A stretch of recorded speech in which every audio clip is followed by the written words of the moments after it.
As we had last left it off, the party arriving in the frontier, having revived Verity, thanks to some negotiations with the Tippers, learns that Left is in fact a spy for the Tippers, and Slovo was not particularly happy over the fact that he could not turn his bride to be. He ventured into the Red Rocks, the layer underneath Nate's garden of the city, where the vast majority of violence between the Oasis Spears, the Vigilantes, and the cults are taking place.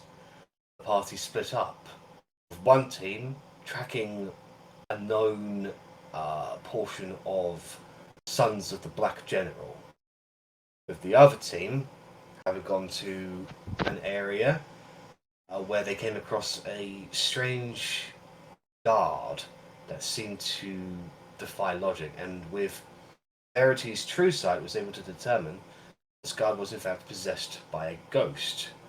This ghost went under the name of Sarah, and after she realised that you were no threat and actually intended to help, she asked for your help to help her injured friend, a tiefling by the name of Conspiracy. So, that was where we had last left it off. So, who would like to go first? Team 1 or Team 2? Should we roll for it?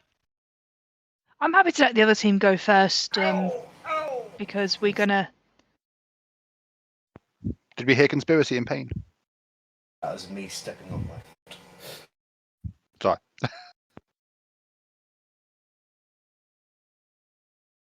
Let Team Sneaky go first. Team Sneak! Alright, so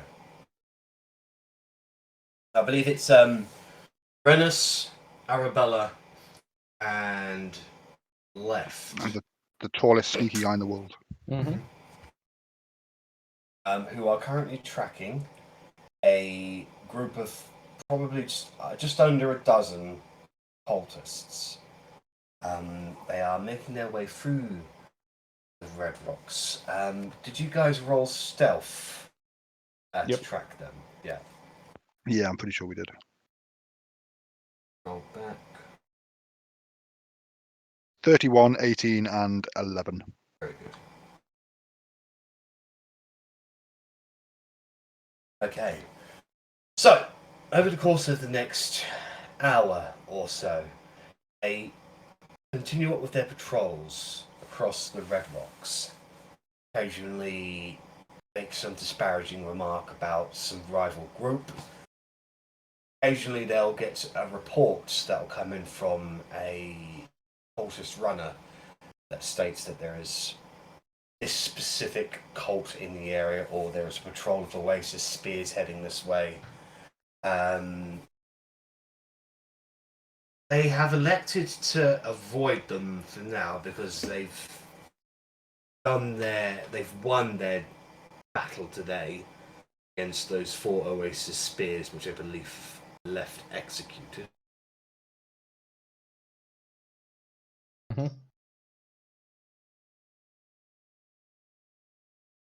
Let me just get up to.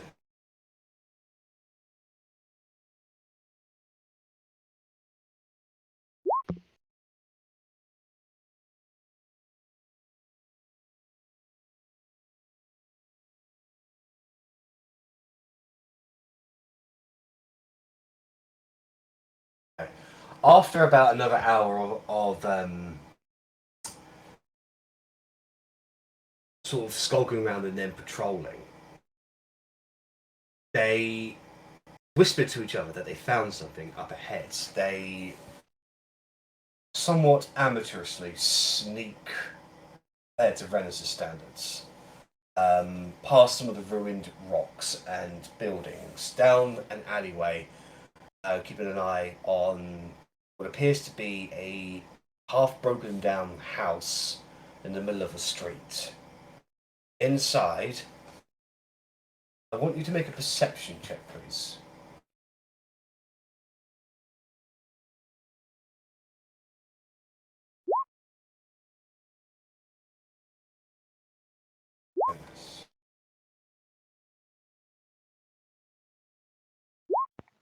What you lack in stealth, you make up for in perception. I have a So- decent stealth. A Rennas and Arri, it's a little bit hard for you to actually make out exactly what it is they can see because you're a bit of a ways back down the alleyway from where you were, but left. Using your hawk eyes, you can zoom in on what they see. It appears to be more of those hooded assassins that attacked Verity earlier. Looks like there's only 2 of them inside. The cultists are just spying on them for now. Left will just very briefly relay that. Just, I believe we have found our runaways, and so have they. Ooh, there is revenge to be had. We do not know if there is an alliance. Do not act hastily. I would never act hastily. It's not my style.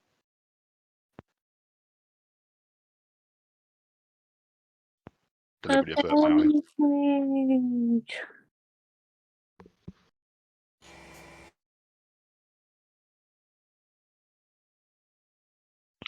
So are they going towards the house with these assassins in? No, they're just spying on them for now. I don't know who they are. They're trying to sort of. They're trying to determine if they are affiliated with any of the cultists or any of the vigilante groups. They know for a fact that they're definitely not part of the Oasis Spears. These cultists are not, shall we say, the most educated of people. So, recognizing royal loyalists and assassins is not something that they would get at the drop of a hat. From the angle of where they're watching this house, is there a way that I could circle round to the back of the house without them seeing? Make another stealth roll, please. 28. You left and Arri, you blink and look over your shoulders and Rennas is gone. What I'll say you do, Rennas, is you actually climb on top of some of the broken up rooftops and make your way across the wooden beams, the outcroppings of rock and rubble, hopping your way across, and so eventually you're pretty much overhead with the cultists, and then from there you measure your distance between yourself and the house. Take a few feet backwards, and then you take a running flip over the gap and land like belly down, softly, without any sound, on the roof of where those assassins are, undetected. Awesome! I can do things. Is So there... the roof itself has got quite a few holes into it, like it's a slanted kind of thing, half collapsed itself. So they are definitely exposed, but it has some cover. Sense. Even better, I would like to see if I can see them, or more importantly, hear them. Can I? Are they alone in there? Is there only 2 of them there? Is anyone else about? Are they talking to anyone? They are. It's just those 2 for now. Make another perception check since you're in a different location now. 15. You don't see anything, but you smell the most god-awful, rancid, putrid smell you've ever had the displeasure of stinking before, smelling before. Was it you? Did you go to the? Were you part of the group that went to the Frost Giants? Yes. And you recognised this smell. You smelled it when you travelled through that black dragon's lair. Did I know what it was when I travelled through the Black Dragon's Lair? Well, it was just a smell of sulphur and Yeah. bile, basically. It's just a horrible, putrid stench, and you're smelling it from inside there at the moment. Okay. I, as in Rich and Rennas, has no idea what two assassins could be doing as sulfur inside a house. But I will take note of the information, and I'll just try and stay in position and just try and listen in on them and just react. Like, can I see Left and Arri from here?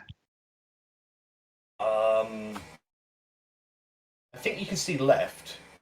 Arri so is a big. bit too well hidden. Fair enough. Then I'll just you get the feeling that the cultists are not particularly observant, which is how they haven't somehow detected left. Yeah. I will try and signal to Left that I'm here, I'm okay. Let me know if you need anything. Left, with your perception, you'll see the dash of silver hair and the waving of hand signals on top of the roof that the cultists are currently spying on. You see the smallest of nods in return. Happy In days. terms of what those assassins are talking about, you get a good, clear ear shot of them. And, it's mainly just sort of a bit of back and forth at the moment. One of them says, "Hey, you're about Hank's group." "Yeah, I heard they found the weave breaker. Put it down right proper. What about their dragon?" "No, they lost that one. A few of them got killed in the process, but some of them got away." "Ah, does that mean we're heading back then?" No. We'll keep our eye out for the voice of Moradin. They didn't catch him."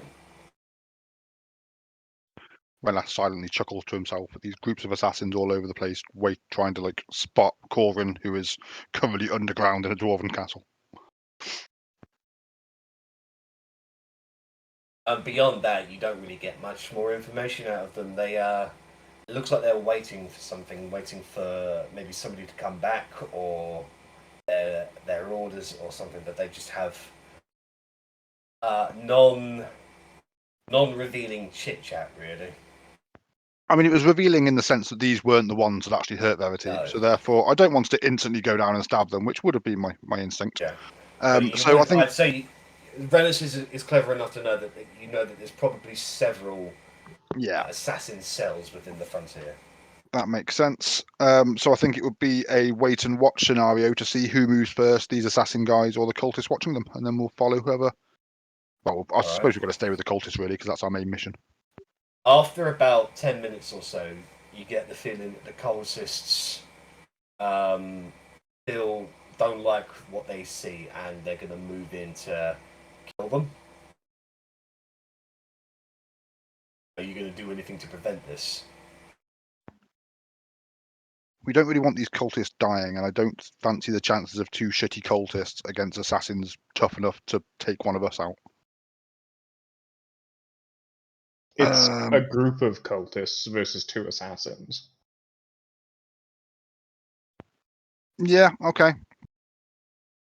I will do nothing, but I will draw a knife, and if I have an opportunity to take out pretty much anyone while in the scuffle of their battle they're not paying attention, I may hurl a knife. Okay, no worries. Left and Arri, is there anything you guys would be doing at this particular moment? I know Left would at the very least just be watching. Unless given some kind of signal, he doesn't have a lot of interest in engaging. He wants to know where their base is more than anything, so he isn't going to get involved. Arri wouldn't do anything either. At the moment, Okay. there is, nothing for either side if they die or survive. Yeah, Okay. pretty much. Let them kill themselves. So as the cultists begin crossing the street, kind of crouched down, thinking they're proper sneaky, Rennas, you instantly hear those cultists, the assassins, one of them say, "I think we're being surrounded. A bunch of them cultists. The allied of them." No, it's... What do you think they're going to do? Probably think we're rivals or something. Should we take him, or should we let it have a meal? There's another dragon here. As the cultists get a little bit closer, the assassins, they slowly withdraw their daggers, and one of them picks up a small little whistle of some sort and gently blows on it. You don't hear anything, but you get the sense that maybe it's a high-pitched whistle. And then you hear squelching. And only because you're so well stealthed, Rennas, the young black dragon that was hanging or sort of like nesting in one of the higher buildings nearby swoops down, lands in front of the cultists, who immediately start screaming in error that they have made an error, and the assassins just go yourself. The black dragon rears its neck back upwards and starts spraying acid at the cultists, who immediately start running away screaming. Out of the 11 cultists there, 7 of them immediately get melted away in screams of agony. 3 more are chased down and mauled to death by the black dragon. The last one is able to escape. I kind of look up and try and see what Left and Arri are looking to do. Are they going to try and follow the one remaining cultist, or do we think that a black dragon is a threat worth taking out, regardless of... There's plenty of cultists about. We'll find another one to follow, I'm sure. If that's not the one with my hunter's mark on it, I would move my hunter's mark as soon as the one that did have it dies. Yeah, the one who you had it on did die, so you moved it onto the one single survivor, and you can see he is running the fuck away. Left would move to follow. Okay. Then I will bound rooftop to rooftop until I can jump down and meet them in the pursuit of the last remaining thing.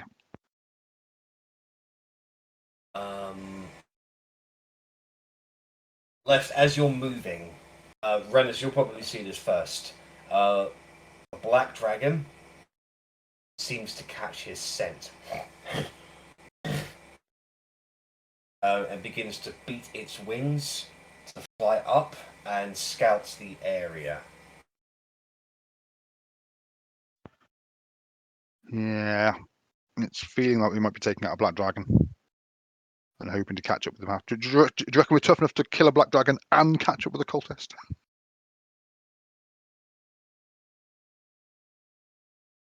We killed the blue Probably. one pretty quickly. It was a young one, and this one seems to be about the same size. Okay. Yeah, I think it's arrow time. I will draw an arrow, knock it, make sure I am still hidden away from him before firing, and launch my manti bow at him. Okay. At Mr. Dragon Guy. Right.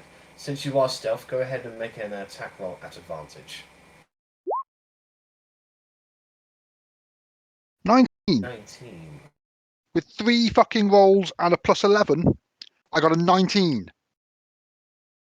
19 is a hit against this dragon.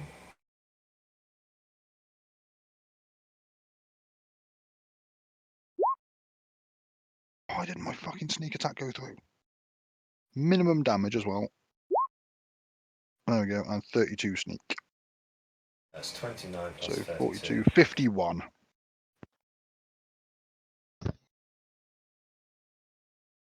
Right, so as the arrow flies outwards, it starts screaming out in agony. You can see acid starts pouring down the wound that it received. It starts like flying away. The assassins is like, "Wait, where are you going? Where are you going?" And you can see the dragon, like very surprised at the hard hit that it gets, actually kind of flies away to retreat, and the assassins go and chase after it. I mean, that's actually sounding like a pretty good scenario. Dragon fucks off, we carry on chasing cultist. Yeah.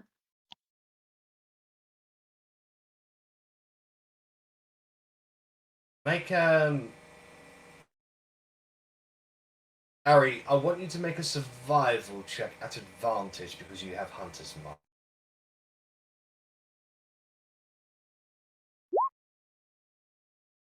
Yeah, it takes you probably about 15 minutes, but you're able to catch up relatively to the cultist, who has found himself a nice little alleyway, basically just to silently, like, hyperventilate and pretty much just piss himself, really.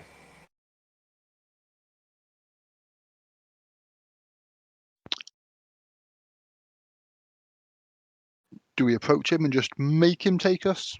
Nope. Okay. Then we will take position. I think he'll eventually go back to his hideout anyway. Would make sense. Well, after about 20 minutes of him basically being like, what the fuck is that dragon doing here? Oh, I need to tell you Lysis about this. I need to. He starts heading off in a general east direction. Can I get stealth checks from all of you again, please? Entering into a new area. Good, good. Good, yes, much better. Alright. Follow him for another couple of hours or so.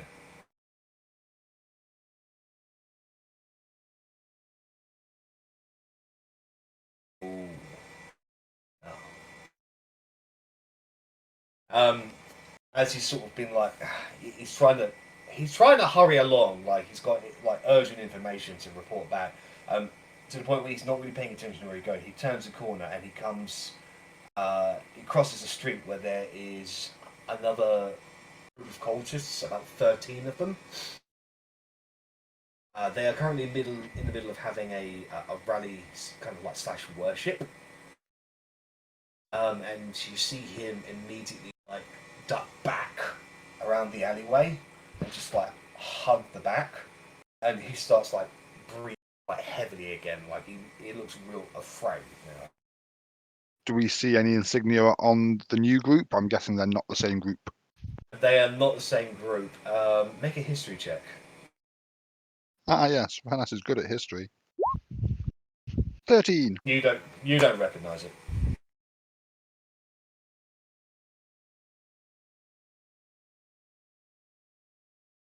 Would Left know, or can he make an attempt? You can make a history check as well. One better. Well done. You can't put the name on it, but you get the feeling that it might be a rival cult of Sons of the Black General. Fair enough. It's like the cultist is just kind of stuck there for now, and he stays there, kind of frozen in place for, I'd say, probably a good hour or so. It looks like these cultists aren't going anywhere anytime soon.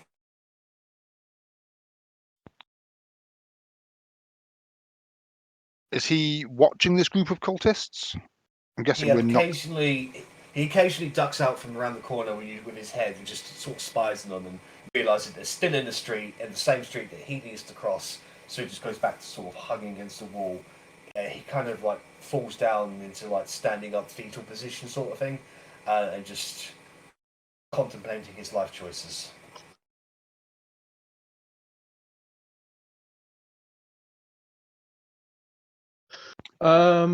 Could Left make his way around the other cultist? Like, loop back and make his way to the street. Yeah, it takes you about 5 minutes to basically go back down the street and take another direction. So now, instead of coming from the south, you'll be coming in from the east. Can he start running through this street? Excuse me. And when he kind of gets closer to the cultists, just be like, Oasis guards, they're coming! Quick, run! And just kind of try and bolt past them. Do you have a cultist cloak at the moment? Yes. Make a deception check, please.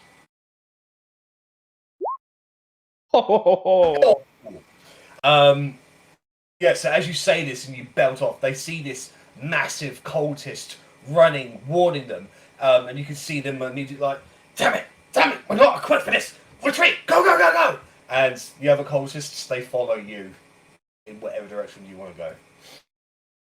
And that clears the Now you street. have to lose the cultists. So when that cultist sees that happen, he thanks Slitter for the good luck, and he's able to continue on his path back to wherever he's going. And Rennas and Arri, you're able to follow. So, left, you're running down the street, and 13 cultists are running / following you. What do you do? Just try and take various alleys, to try and lose them, lefts, circle back on himself, go backwards a little bit, take another alley, that kind of shit, and just try and lose them behind a number of corners. Make another stealth check for me, please. Takes you a little bit longer than you would like, but you are able to give them the slip as the cultists disperse into different directions in the imaginary oasis spheres. You make your way back to the street to realise that the cultist you were following is gone. How busy are the streets that we're... Because me and Arri would have followed the cultist as he left. The streets themselves are not particularly busy. Just remember, this area is not heavily populated, and those who do live down here are violent at best. So what I am doing is I am dropping a copper coin every 10, 15, 20 feet in the direction that we're going, so that hopefully left should return and assume it's odd to see a trail of copper coins and assume it's me. Make a perception check, please. Left.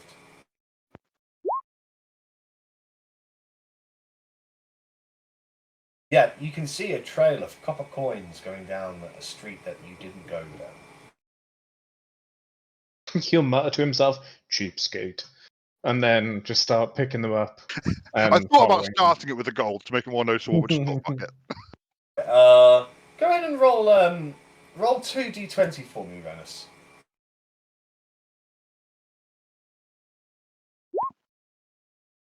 Okay, so you lose 25 copper. Left, you gain 25 copper. Whoa! Fine, How so rude. rich. Your one and only natural 20 of this evening. Yes, the way it's going, definitely.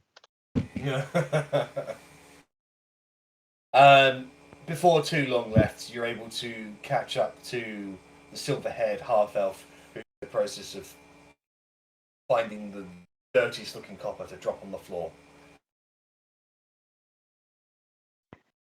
Fair. You found this. Either they notice left, or he just puts a hand on one of their shoulders, kind of thing. Gave them the slip. Where are we? Still following this guy, saying in a hushed whisper. Oh, you don't follow him for much longer. Another 20 minutes or so later, you come to a domed building. This one itself looks tattered on the outside, but the structure is intact. There are two statues out front of gargoyles. They've got long protruding tongues. They've got red gems where their eyes would be. The cultist makes his way up to these two gargoyles that are guarding what appears to be a main entrance. Kneels down before them and says, "I have returned, bearing critical news. I give my heart to Slitter. I am worthy."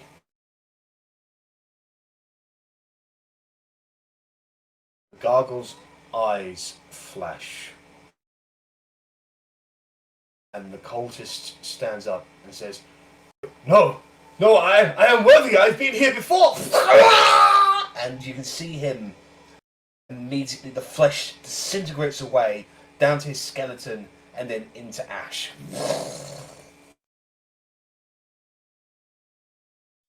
Okay, well that's not what I was expecting. Makes me kind of want those rubies, though. I wanted them before I saw they did that. I told him off for that.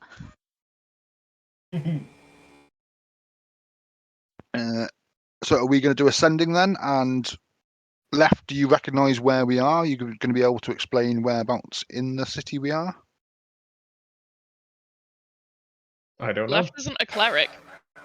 I'll be honest, Left, you're not that well versed with the red rocks as well as you should be. Arri has a sending stone to be able to send. Ah. It's just the fact that we don't know exactly where to. I mean, we can send you towards a big domed thing. I can go on the roof and like just say we are this far from the big pointy thing in the center of this place. This is fair.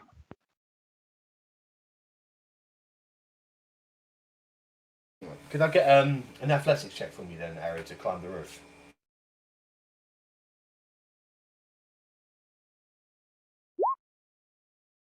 Yeah, no problem. You see her Assassin's Creed the shit out of it. She hops up, flips, like the double steps on the loose stones, and you're able to get your way to the top of the dome and have a look at the immediate area around you. Probably the closest landmark to you is a chiseled out rock that has the depiction of what appears. You've seen these creatures before. It looks like a Balgora.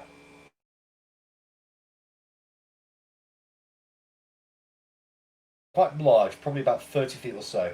From where you're standing, I'd say it's about probably about 4 streets to the north from you. I would essentially like say to Sandstone, like, do you hear me? Although saying that, is the Sandstone one message per day, or is there a limit on it? I've forgotten. Let me just I check. think it's 1 per day. But don't ask if they can hear you. Yeah. So I'm double checking before I say that. That's what I'm saying. They cannot be used until the next dawn. So one Yeah, use. once a day. Then I will essentially explain to them where we are by Ascending Stone.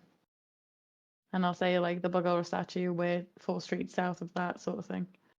At the domed building. Mm-hmm. Who's got the other sending stone? That will be me. Right, so Arri's message comes into your head.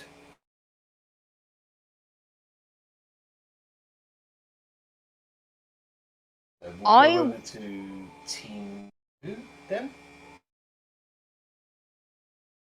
That's cool. Let me know when the sending stone comes into my head, and Okay, I'll. it'll probably come after a few things that happen. Yeah, that's fine. So following this guard, this ghost, they lead you down to a secluded rocky area. There are a few shacks around here that are just completely, well, they're just, they're completely run down completely. They are awful and barely hang on to the hinges of what they are. There is one particular hut or shack, thatch roof, has a bit of an elevation on the rest.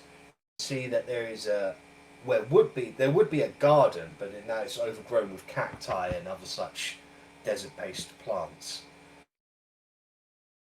The walls themselves are dirty, potted, but relatively intact. Windows are boarded up. The door, very much so as well. You watch as guard takes a couple steps towards this shack and then violently what I'm looking for, like, revolves or whatever, like they violently shake as almost as if they're expunging something. You can see the translucent blue female form come out of the body. The guard immediately just collapses onto the ground unconscious. Now this woman, she's got flowing long blue hair, constantly swaying as if she was underwater. She's got a long white dress, fair skin.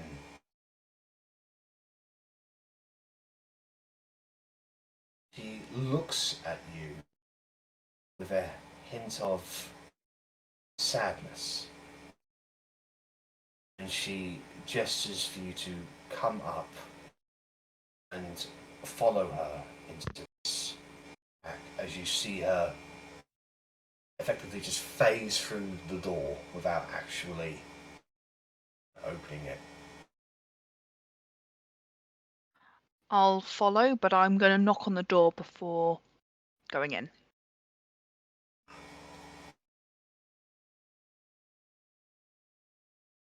No answer. I'll just give it 2 gentle knocks and then go through the door. The door is locked from the inside. So I have thieves' tools for this occasion. I'm not proficient, but I'd probably try and use them. Go ahead, make a thieves' tools check. You can add your dexterity modifier, but not your proficiency. Okay, it'll add half my proficiency because I'm a bard, but you can take that off. Oh, okay. There we go. Yeah. The door swings open with no ease whatsoever. Rush, you think to yourself, Rennas is always bigging this up. That was easy. Inside, get the whiff of odor, like I want to say like BO, but there's a hint of like, you know what cheesy kind of smell. Have you ever broken an arm and you wrapped it up in bandages and left it alone for 6 weeks, and then you take the bandage off and then you get that cheesy smell? Sounds gross. Yeah, it's a pretty gross smell. It's basically the smell that a body has when they haven't bathed for a long time and wounds or something fester, really. It's a single roomed place. No beds, a few chairs, a few rugs. There is a fireplace. It is not on. There are some cutlery that are just sort of scattered around.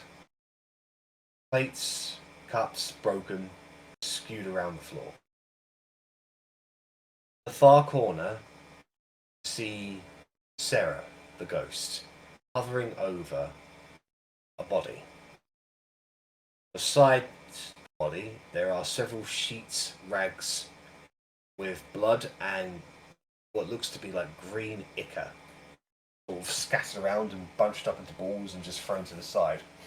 That's the source of the smell. You can see, sitting up, a red teeth. He has got a makeshift bandage across his buttoned open waist jacket that has the bandage itself is yellowy and disgusting. The tiefling himself has got a goatee and a tied up little chin beard, like pointed. He has a top hat. He's not wearing it. It's to his side at the moment, and it has a little feather sticking out of it. Whereas his hair is slicked backwards and quite greasy. He's got a couple of horns that protrude on the side of his head. He looks to be in and out of consciousness, kind of not completely there at the moment.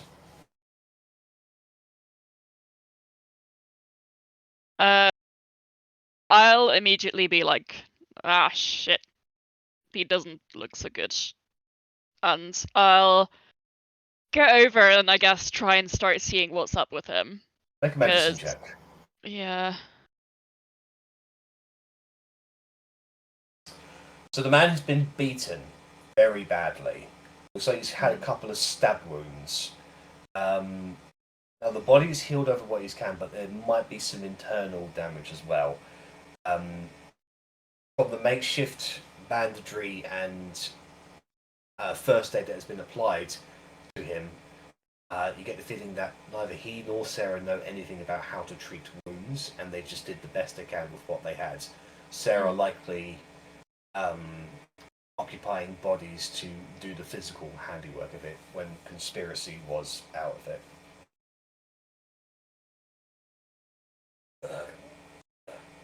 I'll also add. Eyes gloss over towards you, Russ. No. Ow, no. Oh. Don't turn me into one of them. I won't be one of you. Get out!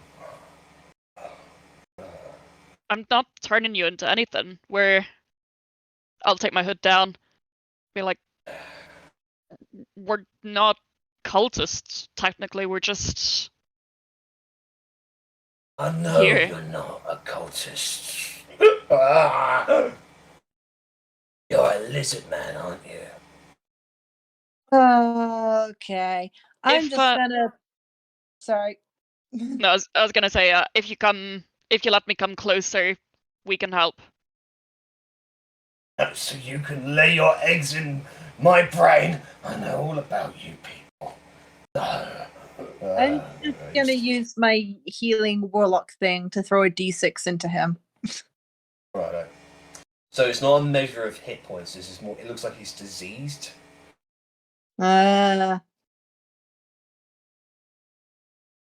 He's a goner. Oh. I'll go up to him. Sorry, what? I think I have a restoration. Hold on. I have lesser restoration, which can blinded, deaf, and paralyzed and poisoned. I don't think it hurts much for No? disease. It says it can either end one disease or one condition affecting it. Oh, Yes. okay. Depends on the disease, I guess. So we'll see. If not, Yeah. I've got a backup plan. I'll just say, So, Verity, step go up back. to him, and he. No, you're worse. A moon people. Get away! How did you know he was a moon person? You must be very clever. I know. I know. Wait, can you tell me everything you know? Like, if you could figure out I was a moon person. He immediately reaches for his hat and puts it on. Now you can't read my thoughts. You're so smart. Conspiracy. Hey, how do you know my name? I'm a moon person. Mustn't work. It was before you put it on. I can't read it anymore. Ow. Ow. I just cast What a are you spell. doing? You cast Lesser Restoration, and you can see his body reacts quite pleasantly towards this, almost as if it's finally expunging what illness it has within it, or what injury he had. Oh, that feels better. Oh. Ew. Yeah. What was that? Moon magic. Yes, the moon people would like you to help us. Conspiracy. You're our final hope.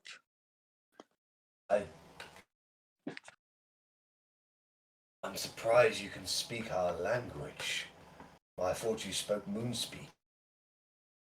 We can speak in your language if you choose. I have studied. I don't think that would be necessary. We don't have to isolate everyone else around us. That would be rude. Very good pronunciation. Was really hoping you were going to do the clangers then, not going to lie. I don't know what the clangers sound like. I know of them, I just don't know what they sound. Is it something like that?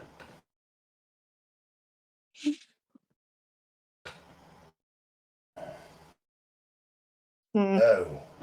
Why have the moon people come seeking my aid? Why have you allied with the lizard people? Thought you were mortal enemies. We're trying to fix this. We found a new common enemy. We're not really moon people. Okay, like, would you rather just go along That's with just it, or what a just moon like... person would say.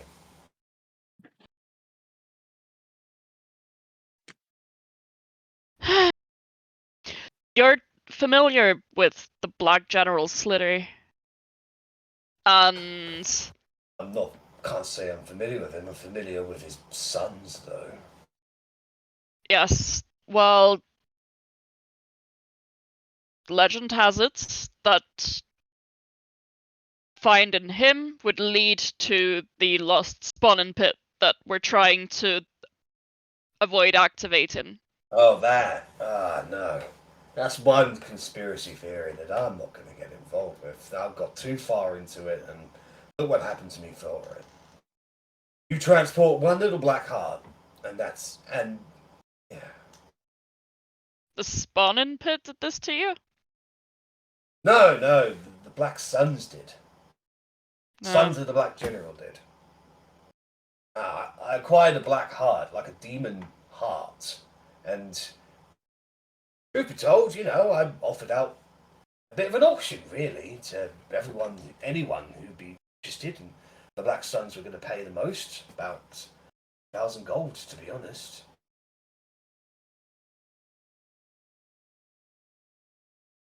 Yeah. Well, yeah. And anyways, I met with them, and I was expecting payment at the time. They said, no, come back to our base. And I was like, whoa. Now, I might believe in a lot of things, but I'm not stupid. So, yeah. Well, they didn't take too kindly to that. So, they beat the ever-living daylight out of me and took the heart, saying I wasn't inadequate for a sacrifice anyway, so... Well, I guess that's a good thing. So if you already had the black heart, did you know where you were going with it? Yeah, they were going to take me to their base underneath the Wyvern pits.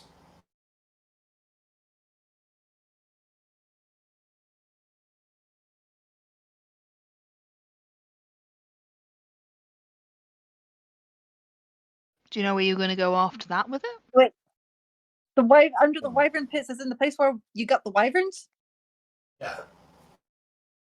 That seems sensible. They're not really, but they're not actually wyverns, right? What are they? That's the conspiracy, isn't it? What are they? I thought you There were are the a few conspiracy. theories on it. Well, that's the thing. There are a few theories on this. Now, I'm quite impartial to like mechanical constructs that you sort of get inside and you pedal really, really fast, and it flaps the wings for you. However, some people said that there are also bunnies dressed up in outfits, so I think that's. I was thinking bunnies as nose. well. Bit on the nose, but yeah, but then no, they don't actually have wyverns in the wyvern pits. It's all a conspiracy, I tell you. But that's where the secret base is. Yeah, underneath it. Well, pretty much just underneath it, yeah.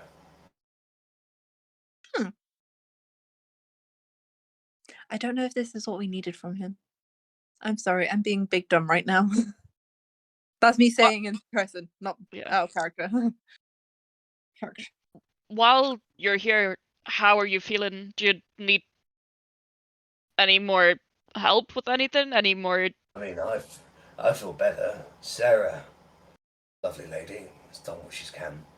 Like, you can see Sarah, she's like, I am happy that life turns to you, my friend.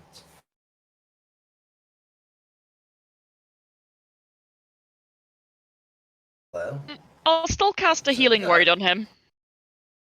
oh, wait, no. I cannot be turned into a lizard person. I never took the medicine. That's okay. I don't know how to turn anyone into a lizard person. Yeah, that's exactly what a lizard person would say. Actually, he failed lizard school. Right, see? He tried. I knew it.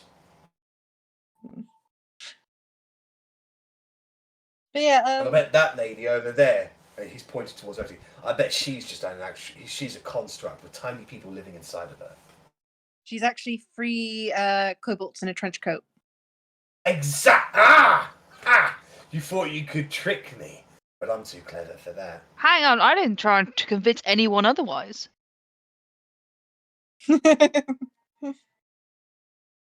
We came down here to find you so we could try and find the spawning pits.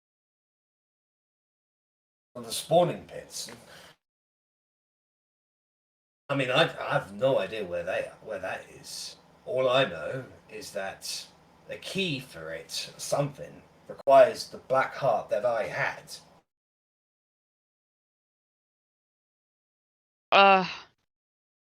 Basically, I had the black heart, and apparently anyone who knows how to use the black heart or the demon's heart could get the key to open it up, and that's what I was selling.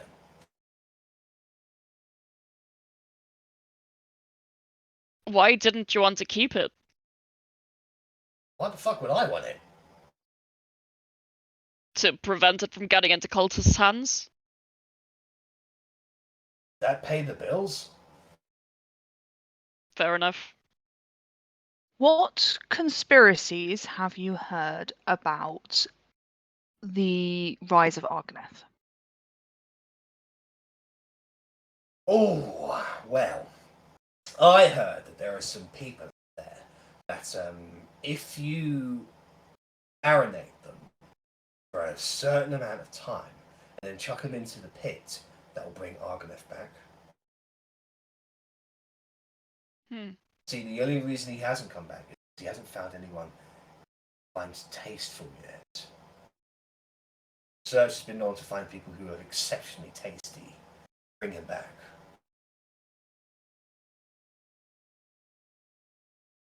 I'll look at Otti, I'll be like, I don't see how we're gonna use this. Well, I'm going to stay away from salt and pepper for a start.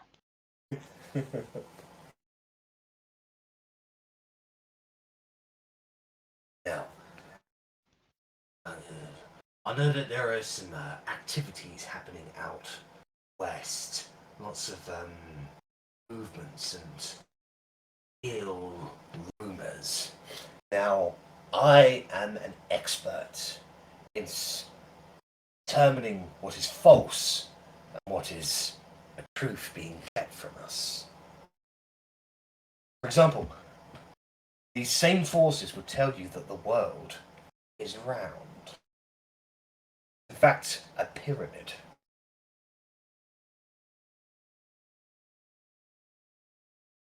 Now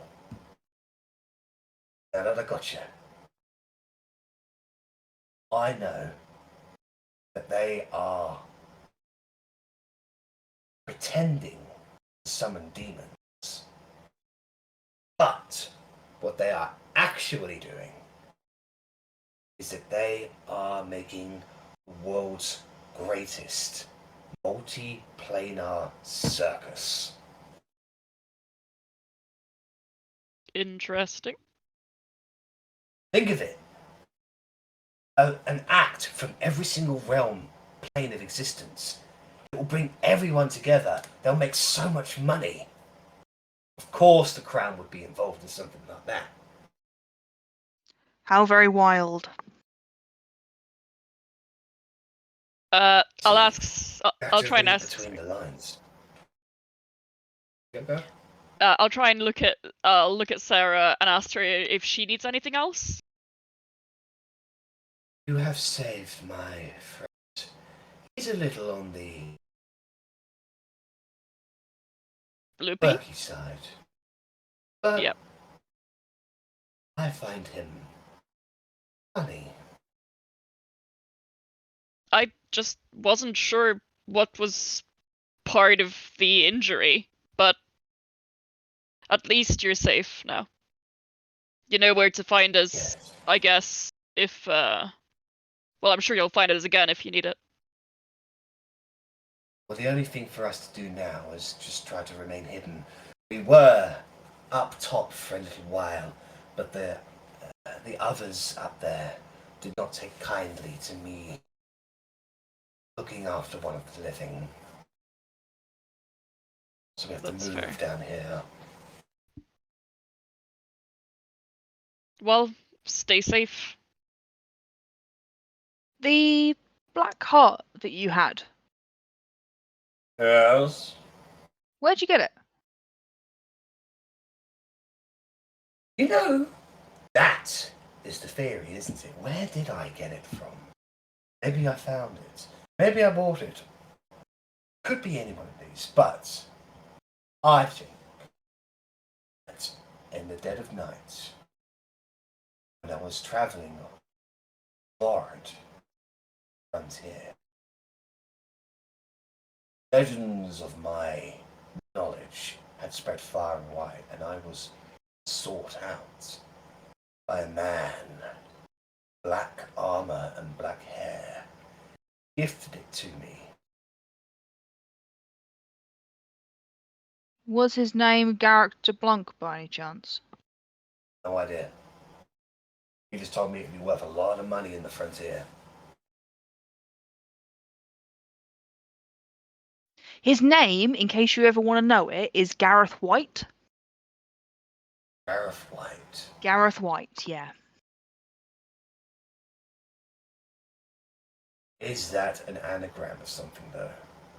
Most probably it spells out dickhead.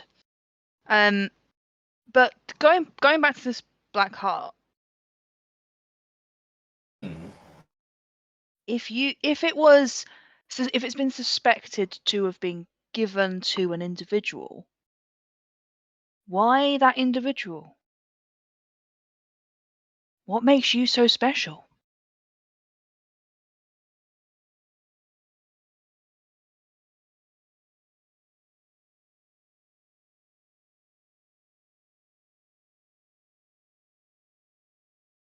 If you're talking, Jack, I can't hear you.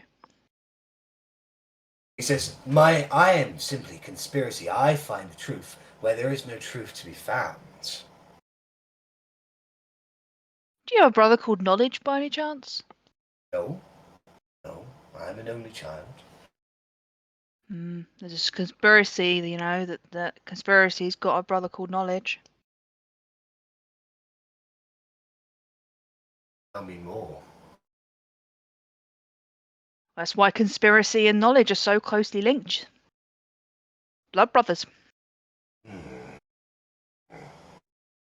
Worth investigating. Where might I find this knowledge of conspiracy?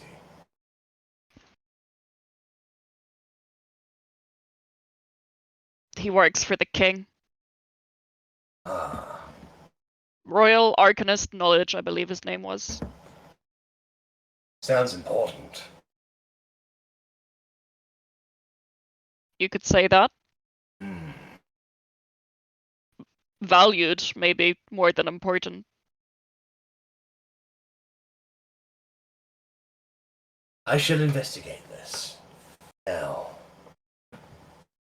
bear in mind, I've been stuck in this place for too long. I wish to go see the sun again and have a nice meal. Not that Sarah is a bad cook, it's just that when you don't have taste buds, you can't really tell what you're cooking. I tried conspiracy. I know you did. Thank you.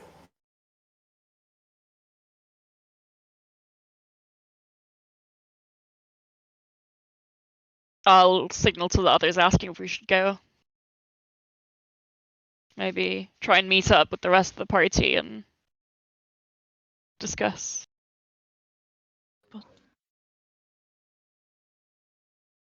Where, if we need your conspiratory knowledge later on, where can we find you? I'm a bit of a nomad in that regards. I travel around and don't really have a set place for too long. But just send your fort waves out, and I'll make sure that I don't wear my hat at midnight on every third day of the full moon. And then I'll receive your moon message.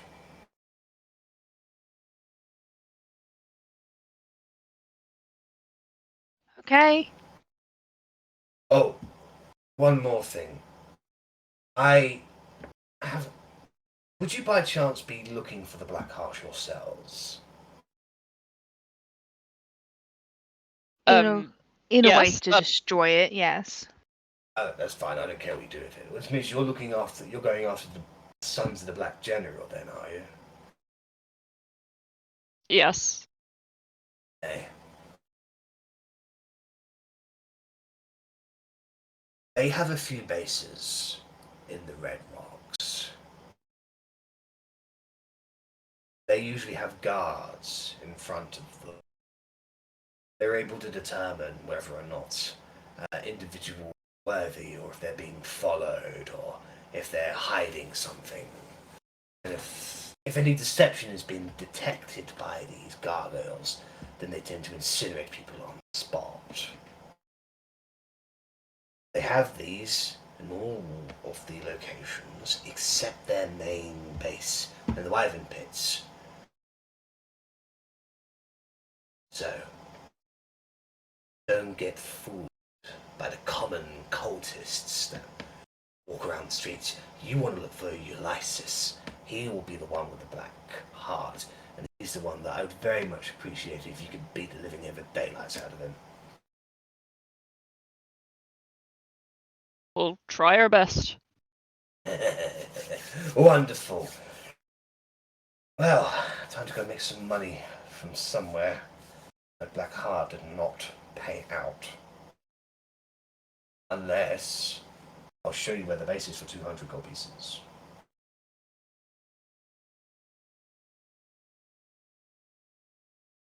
Weren't you trying to stay hidden? I'm not the one going there. Or am I? Okay. He could use the money. He could use the money. We could use the help. Our navigator isn't with us, so we couldn't quite work out where it is. So yeah, I think your help would be appreciated. Rennas, despite not being there, is really, really hoping that the time that took wasn't really that long. So they're going to get there, and they're going to get Arri's message when they're about 30 seconds away from the thing we're going to. Pay. Need the money.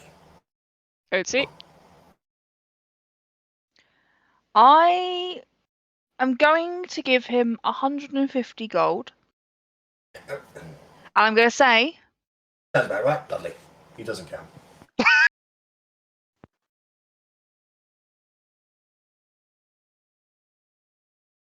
Do you say anything? I will give you the rest when we get there. Wait, there's more? There's more. Oh. Nice. Sarah, you want to go for a walk? Oh, may I? Yes. In you get. Oh, okay. See the ghost go inside Conspiracy, and he goes, oh, that's cold. Oh. No wonder he's batshit crazy. All right. Shall we go then, fellas? Yup. This way. I don't know who's speaking at the moment, but Conspiracy / Sarah leave the shack. Sarah, see. And make their way across the Red Rocks. Okay. I'll put my hood back up. Do you guys move in stealth, or do you walk out in the open? Yeah, relatively stealthy. Yeah, well, how's Conspiracy walking? Bowling it. What was that, sorry? Bowling it. So wide steps, struts, basically. I think I'd probably try and keep my distance from Conspiracy a bit, not so it's him drawing a lot of attention to himself with 3 weird hooded people following him, but just kind of follow him maybe 20, 30 feet back. No worries. Well, along the way, he does get accosted a couple of times. Pretty much every time by cultists, and every time they get too close to him, Sarah pops out and does that creepy ass ghost cry thing, where their mouths get like wide open, her eyes go pitch black, and her hair like gets statically stricken up, and the cultists literally just flee on sight of that. It is scary, and then Sarah just goes back inside Conspiracy. On one occasion, does get stopped by Oasis Spears, to which he just bribes them 2 gold each, and he just goes on their way. Okay. Make your way across the Red Rocks in quite a good time, all the way to pretty much almost the most northern part of it, where there is the largest hole that sunlight can get into, or in this case, moonlight even, where the wyverns currently nest. He's made his way over to there, and then there is a nondescript kind of like chapel that's sort of just put to the side, really. And Conspiracy says it's like, in there. You want to go in there, underneath the altar. I think there's a little combination lock, something like that. But basically, yeah, you get underneath there, and then you just keep on going, and there you are. You might want to go in disguise, because they will probably kill you on sight if they don't know who you are. Well, thank you so much for your help. Mm-hmm. I'll nudge Otti. I will give the other 50 gold. yes. Ah, wonderful. Well, thank you very much for your help in everything, really. Conspiracy. I have my life back. If I'll we give get him a quirky bow. If we get eaten by wyverns, your life will be a conspiracy. Oh, I wonder what it's like to be a ghost. Sarah, what's it like to be a ghost? Oh, well, quite hollow, really.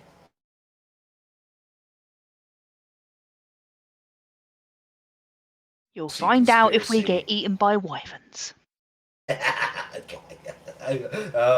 Yeah, I'm gonna go now. So as Conspiracy and Sarah leave, that's when the message comes through. And not one insight check was made. I mean, we made the assumption that the guy was batshit crazy. We kind of took his stuff with a pinch of salt. We asked good questions. The information we got is questionable, and we know we come from the moon. So I don't know what you're talking about. I don't know if he knows. I don't know if he knows he's insane. So, insight checks probably would have come back negative anyway. Yeah, there's only so much insight you can do on insane people. I live with Ellie, I know these. I will stab you in the eye with my crocheting hook. See? Does that sound like a sane person? I'm gonna send a message back. And it will say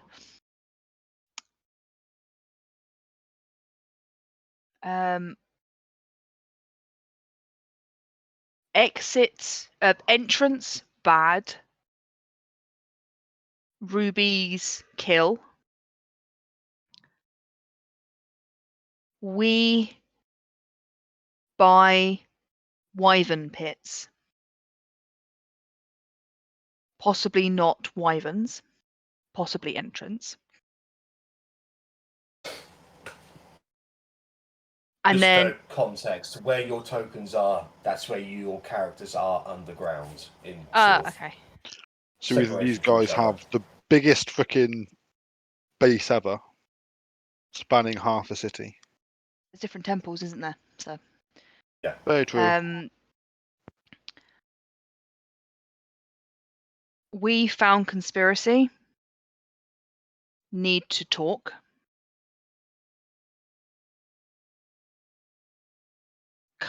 I'm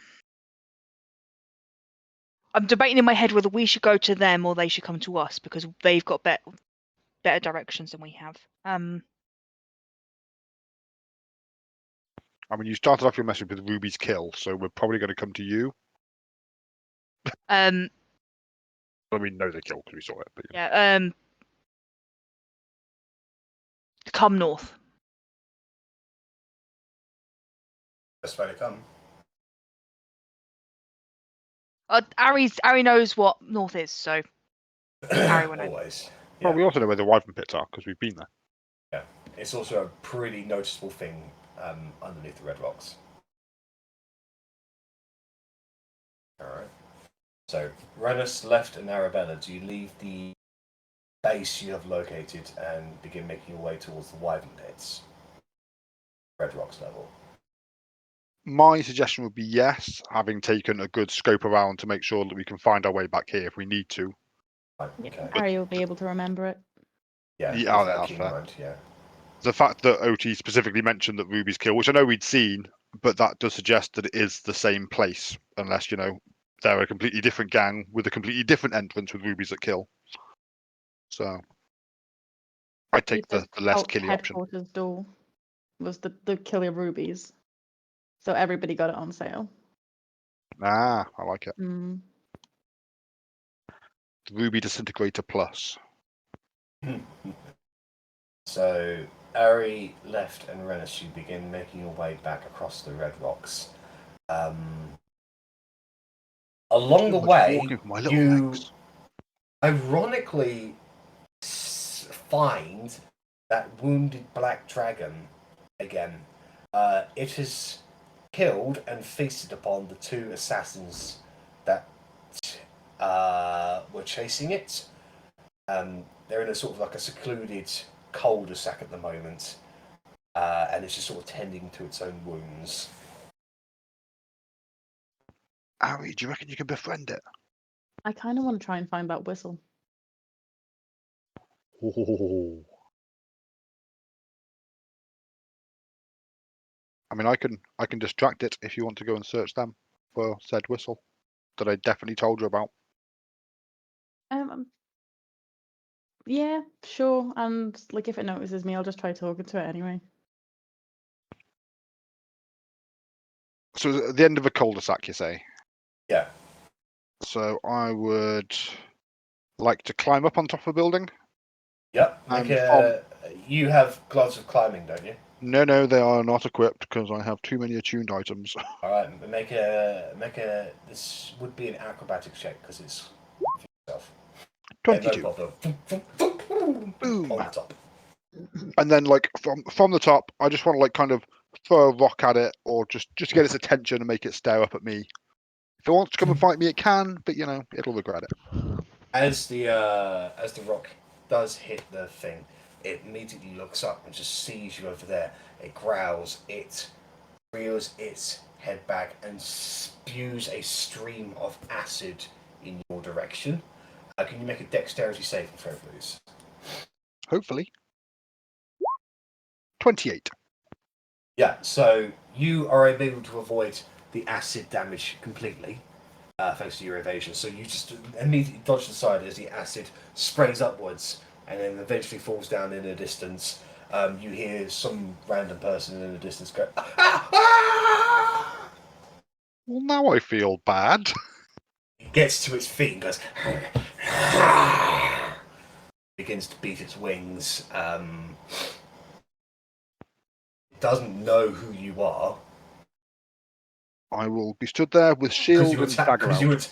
Because you attacked from stealth, so... It doesn't know that I'm the reason for its freaking arrow in the shoulder. No, it doesn't, because you attack from stealth.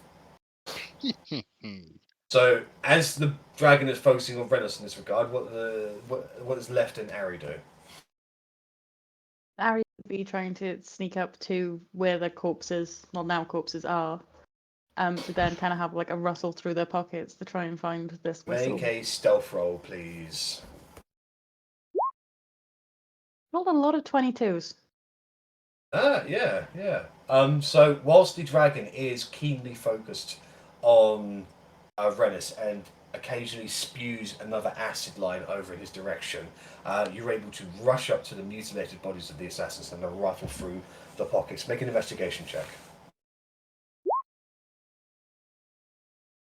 You can find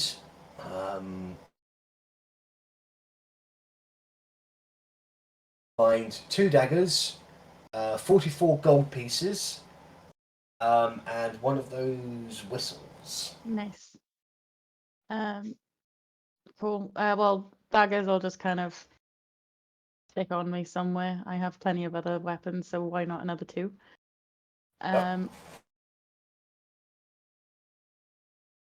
It's 2. And then I'm just going to call it if it allows me to type it in, dragon whistle for now. Yep. 44 gold pieces. I can't do math. Yeah, I can. Yeah. Wish I couldn't. Okay, cool. In that case, then I am going to whistle, try to get its attention, and then in You can see its ears, like the dragon's ears itself. They are scaled, and you can see like the horns protrude towards the center of the head, and it's greenish like eyes, just sort of squinting. It goes, and its head immediately darts towards you. It backs up, rears itself on two legs, and it's basically looking very aggressive towards you. It looks very palpable to attack you, Arri. I am going to say in a very, very commanding voice in Draconic, sit. Make an intimidation check. Ooh.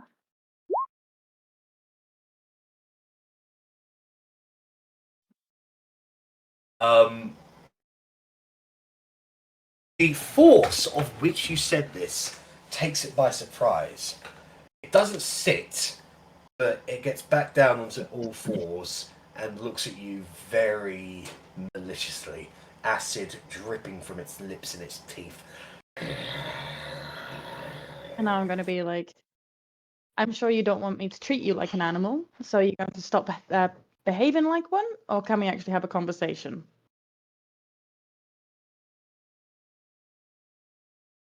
Talk, then. Fantastic. What were you doing under the cultists?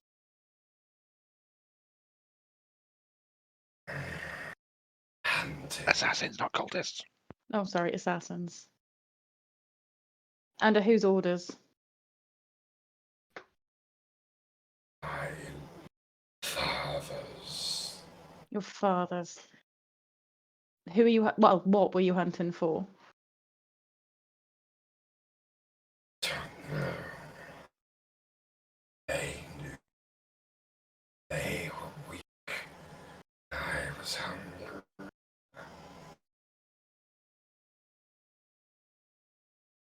Well, I will admit I'd very much like to keep you. You'd probably be quite handy in the war that I'm probably going to be facing soon.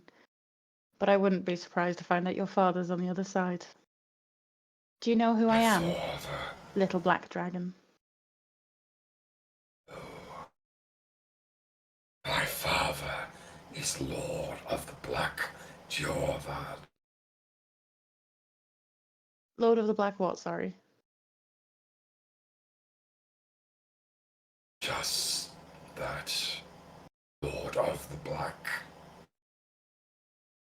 Oh, it was Meg asking rather than Arri. No, that's his title, Lord of the Black. Okay, By the name of Jorvad. thank you.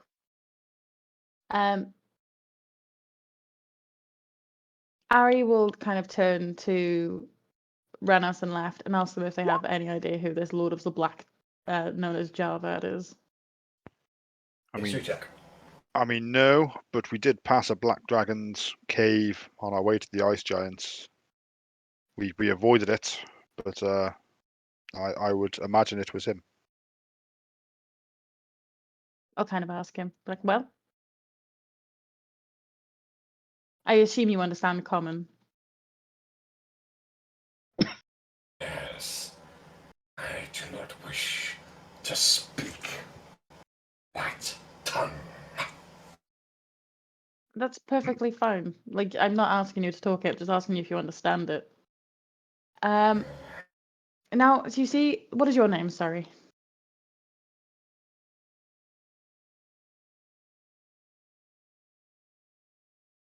Gorix. Jack struggling for dragon name there. Oh, was that Korix? Was I not a mute? Sorry. Gregorix. Gregorix. Thank you. Right. Gregorix, you see, I am now under a bit of a predicament. I either need you to join with me and join on my side, or I'm probably going to have to kill you.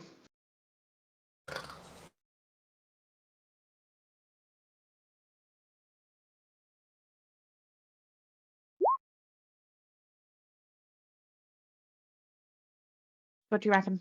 Gonna join me? I promise not to use the whistle other than when you're being a prick. Just thinking. Hold on.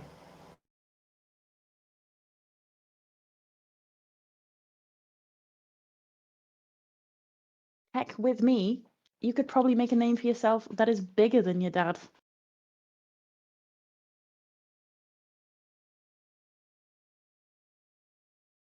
My father is ancient and powerful.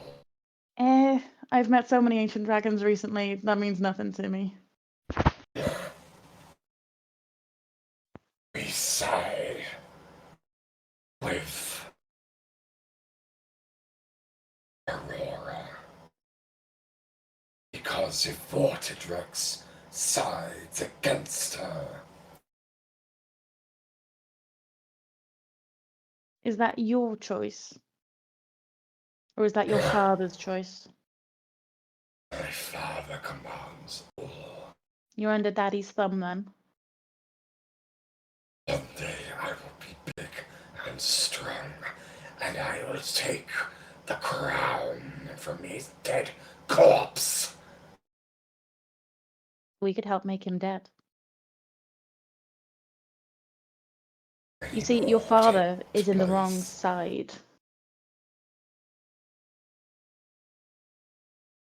And clearly he thinks very, very little of you, sending you on these wild goose chases to be at the beck and call of these maggots. Make a persuasion roll. I am not the best person to be doing this.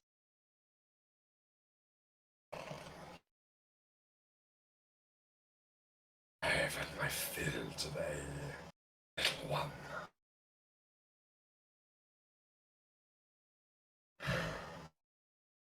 Fight your fight. I return to my father. He spreads his wings, begins to flap. I see you again. I feast on your bones. Begins to fly away. Arri, did you tell him he could go? Nope. Shoot. Arrow out. Shoot. Make an attack roll. Squib. 7. Fire! And it bounces off his hard carapace. Okay. Or his hard scales even. And he then speeds up and dashes away.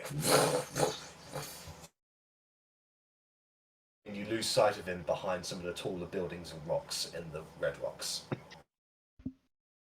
Soon Well, you'll be they as will. brave as Vectra. I yell after him. I got a cool whistle. Nice. Didn't quite have the desired effect. He kind of got angry when you blew it. He didn't calm down until you shout at him. That Distracted weird him, though. growling that you do. Could come happy. Could come in useful. Weird growling clearly makes me think happy. Fucking hell. Ironically, these were all random encounters today. Just all around this bloody dragon. We almost got a pet dragon. Almost. I was so excited. To be fair, if I'm going to get a pet one, I can't imagine it being either a black one or a white one, or I think it's red, blue, and green. But all the dragons that we have are like Yeah. adult dragons. I don't want a pet adult dragon because that's mean. A pet baby dragon is fine. A pet You child. need a wormling then. Alright, Have a white so... one. Yeah, you had a one. Yeah. Anywho, you spend the next hour making your way across the Red Rocks, avoiding any unnecessary encounters, to the point where you are finally able to meet up with Russ, Otti, and Verity. They're quite out in the open underneath the Wyvern pits, so they're easily findable, especially with, I'm considering, as they got a little bored waiting for you, Verity probably would have done some things to entertain herself, which would include loud noises and big Just seeing lights. fireworks, explosions. Ah, that's where Verity is.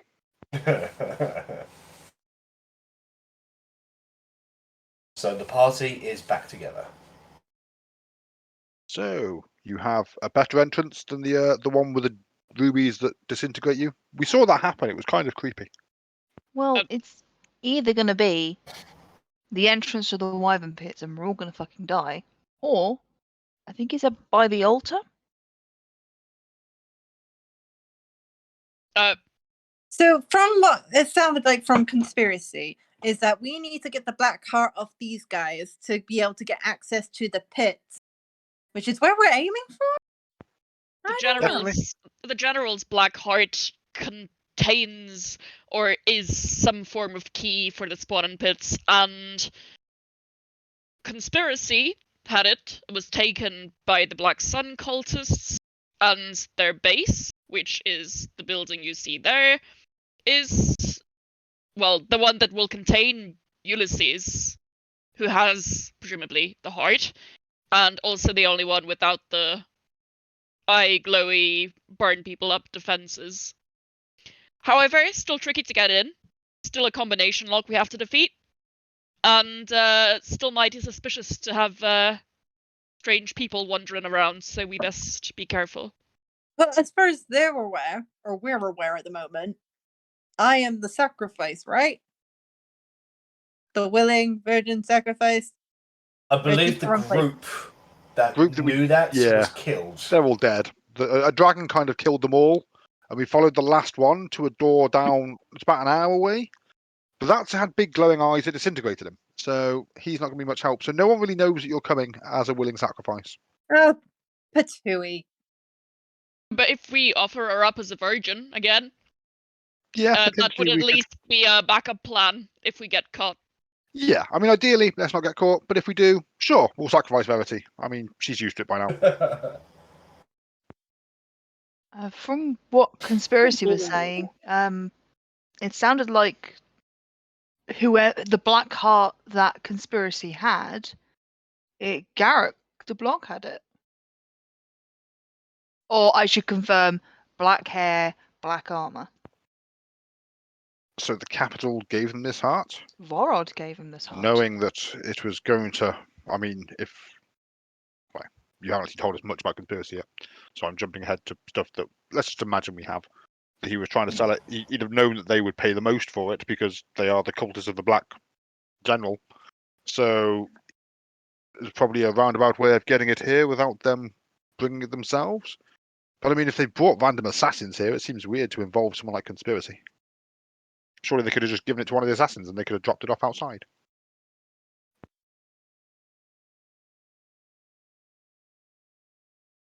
I mean, do we know this black heart really belonged to him? I mean, how trustworthy was Conspiracy? Did he seem like a normal chap? Head on his shoulders, you know? Oh, we're moon people. Yes. I'm the moon person. Russ is actually a lizard person, and Otti is 3 kobolds in a trench coat. That does explain a lot.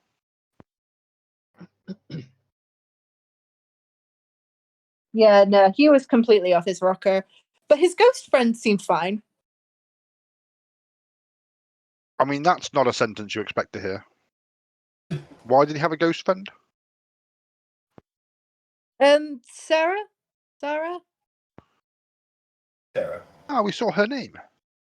Yeah, she was possessing someone who we tried to help, but then, like, because I got the Metastone and the weird all-seeing eyes, I could see that she was possessing him. And I wasn't a dick, so she was nice. Okay. Well, I guess we should try and sneak our way in then and find out how this passageway works.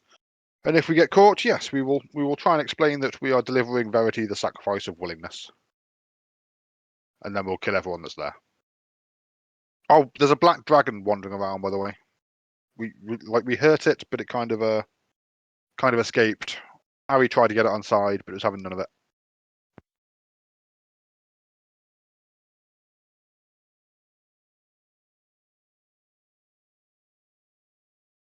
Watch him pop back up in the middle of another fight, and it's just like we're all dying, and then he's there like, meh, we're all like, ah! I'm here for my revenge. Italian in disguise. Wearing a black dragon hat.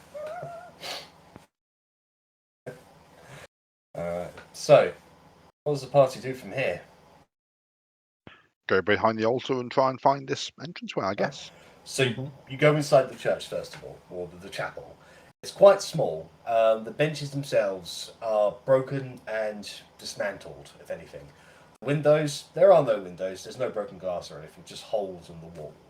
At the very back of this small chapel, there is a small little altar made of wood. There is a very fine white cloth on it with a single candle that is burning. That seems quite out of place for a little trash church. Is there any sign of obvious footfall up and down this church? Is it Make an investigation check. walked more than a dishevelled, broken down church should be? Natural 1 for 17? I have no idea.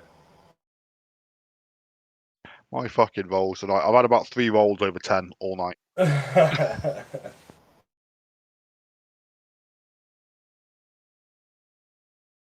I would like to go and investigate the altar, see what Yeah. is going on, seeing if there's anything trapped. Like he said, I'm sure he said the altar. I'm doubting myself now, but I'm sure he said go to the altar. So I'm now convinced the altar's involved. See what's going on with the candle. Why someone's keeping Okay. it lit. Well, it's a single white wax candle, quite thick, built into one of them got a silver-made candle holder. The flame itself is quite small, flickers with each breath that you make. And interestingly enough, you do not see any melted wax down the side of it.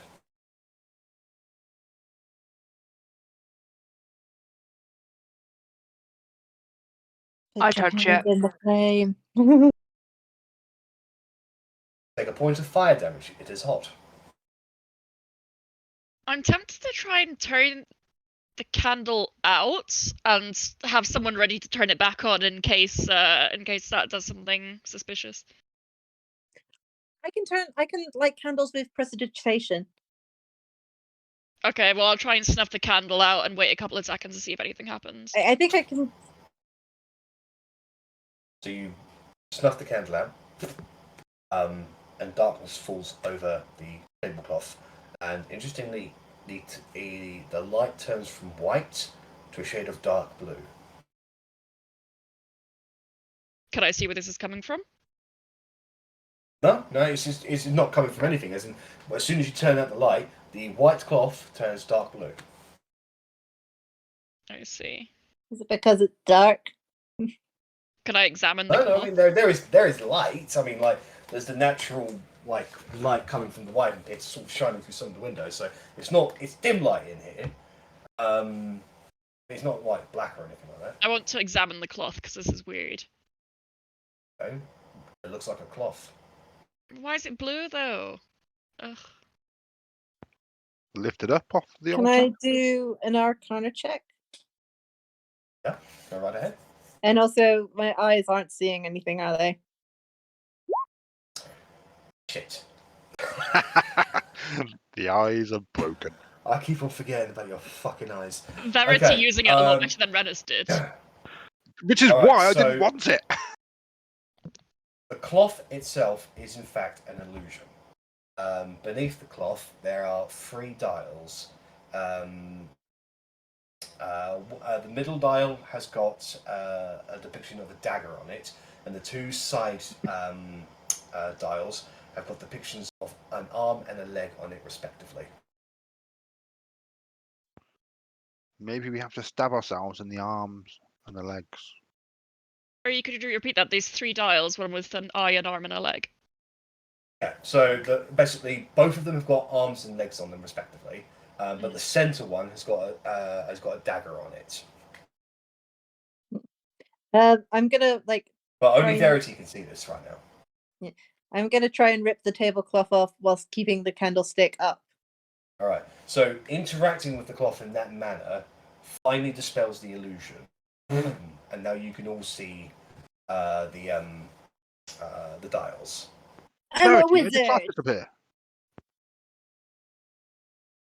I'm a wizard. Arri. You're a wizard, Verity. I'm a what? A wizard.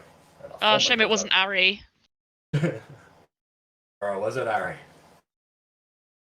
So, are there multiple things on these dials, or is it a leg, a dagger, an So arm? the left and the right one have got arms and legs on them, and the middle one has got the dagger. They turn counter and clockwise. Does the dagger like turn to point towards one of the other dials, maybe, or? It can do, yeah. Okay.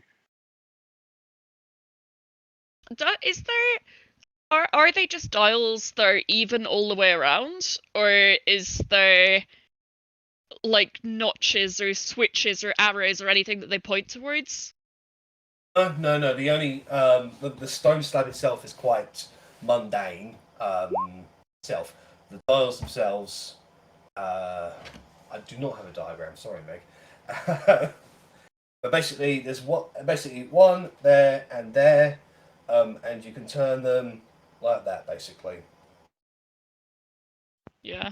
So there's different images of arms and legs on the outer two, and one dagger in the middle.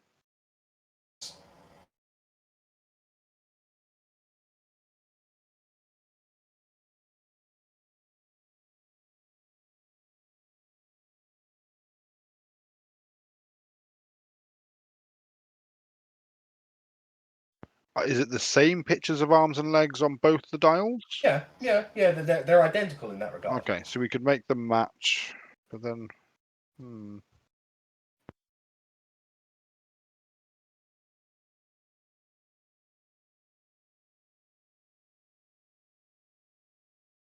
Yeah, that's pretty much what.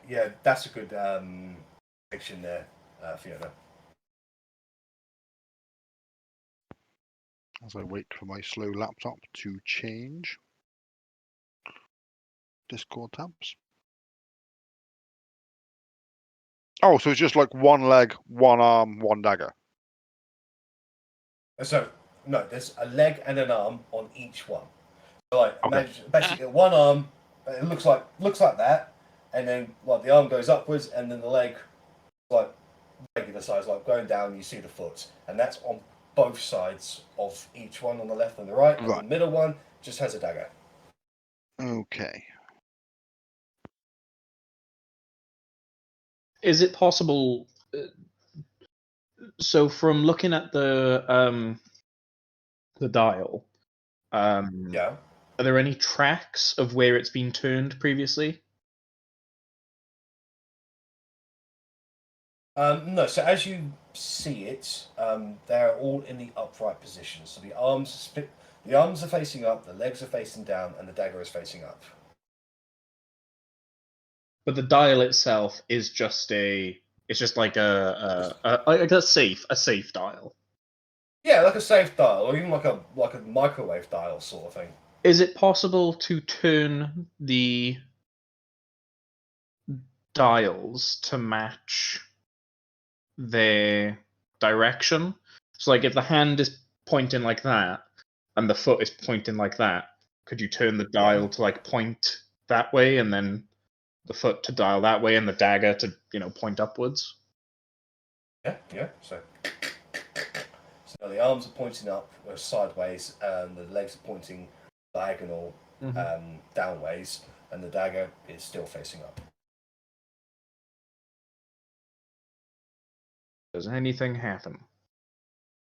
Not yet, because you haven't moved the middle one yet. Could you do a full? Could I do a full 300 degrees, 360 degrees of it? Just go all the way around. Yep. You feel no resistance or anything like that. And they don't push down. There are some clicking noises, like you can hear ears moving as you turn the dials. There is a mechanical aspect in here.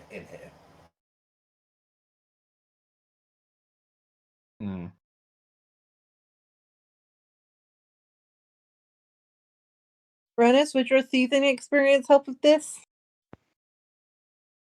I'm better off putting daggers in people than spinning daggers around on locks, I'm afraid. I thought you were a master thief. I mean, this is not a normal lock. You give me a lock, I'll pick it. You give me this, I'll look confused for a little bit.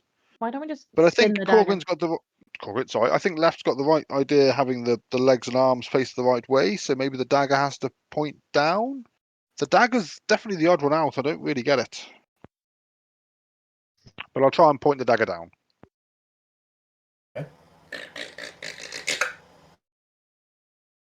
Face it, look down. The arm/leg dials are still in a diagonal location. But out from each other like someone doing star jumps in a legs and arms. Yeah, something like that. Okay. Yeah.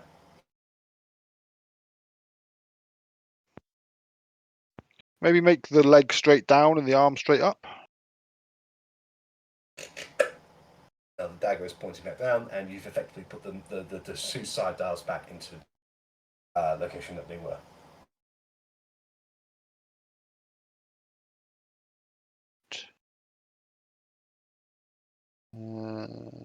See, my brain's not good for this, because in my head, what we need to do is we need to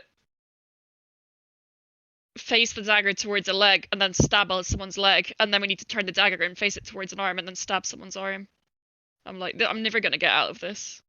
But the dials all seem mechanical. It doesn't seem to have a magical aspect. I feel. We're dealing with Verity would have mentioned cultists. Yeah, Verity would have mentioned if the dials were magical, I'm sure. True, but not all cultists are magical as well. I Indeed. just fucked up. You fucked up. You what? What? I thought you said I just fucked up. No, I was just saying like cultists are just sometimes they're just fucked up. Oh. Ah, okay. Is it possible to reverse the hand and the leg dial so that the leg dial matches the hand dial and the hand dial matches the leg, like the directions? So basically, whatever you do, basically, so there are 3 dials in total. Yeah. The left dial has got, say, if they're in a normal position, the arm is pointing up, the leg is pointing down. So as you turn the dial, it goes like that. So you could have the leg pointing up or the arm pointing down.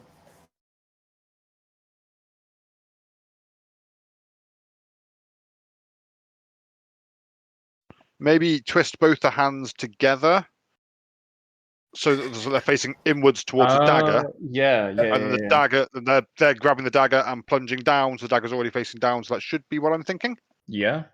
So you've got the hands pointing each other and the legs pointing away. Yeah. The dagger is currently pointing down. Mm-hmm. So it doesn't change yet. If nothing happens, I will try the dagger pointing up. Okay, so still a little bit of resistance in whatever direction you point when the dagger moves past the arm. Okay, I will relay that to the others and maybe move it back to. In fact, no, I'll move it towards the other arm. Do I get the same resistance on that side? Yeah, same somewhat resistance, yeah.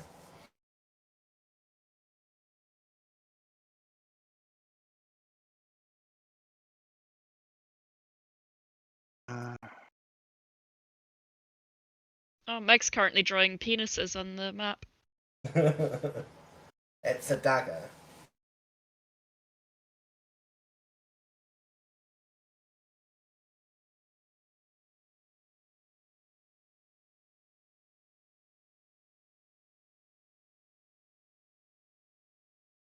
I'm trying to give So I'll myself say visuals. you got one of the daggers. You got the dagger pointing to say, let's say the left one at the moment.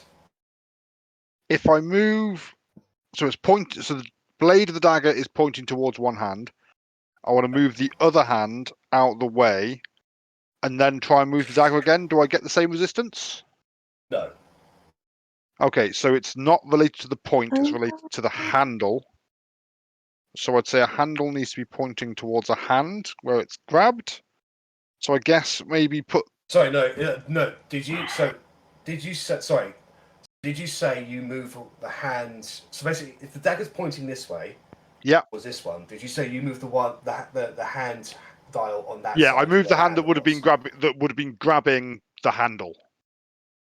The handle. So yeah, you get no resistance when you do that. So it's one hand stabbing the other hand. Yeah. So Can I can't- relight the candle real quick? The illusion comes back in that regard. However, as soon as you interact with the cloth again, the illusion is dispelled. Okay.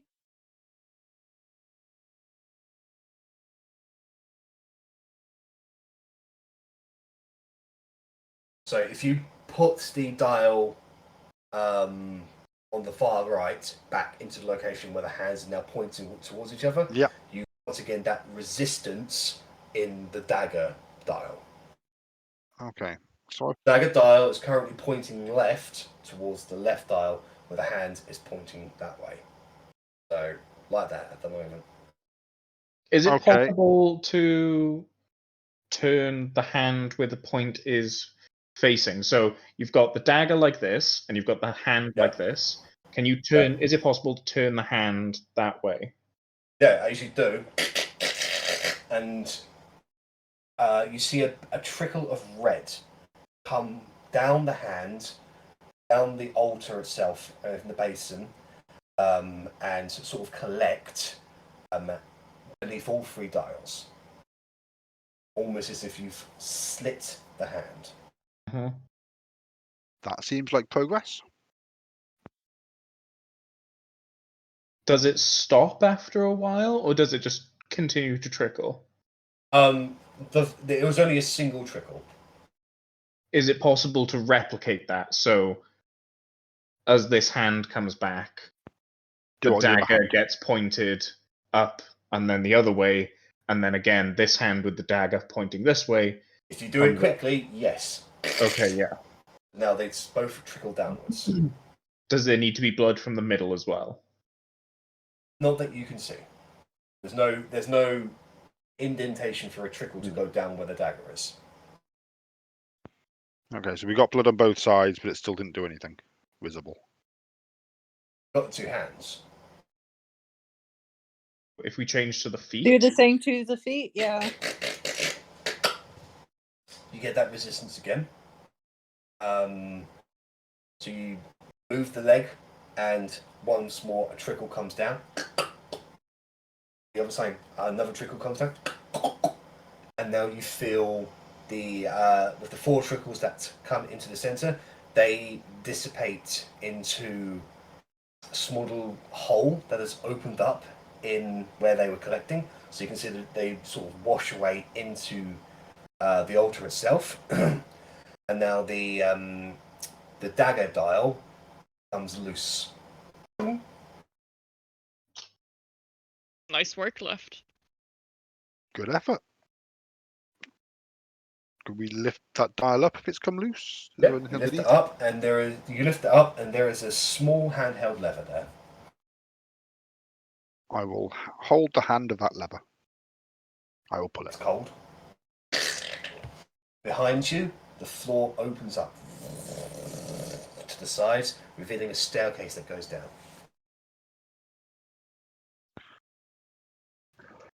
Good work left. Good travel. Good travel on the team. Shall we see where it leads?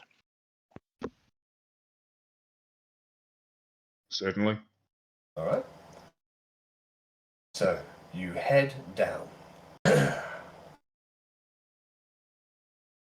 Travel for the better part of 20 minutes down this long stone, dusty corridor.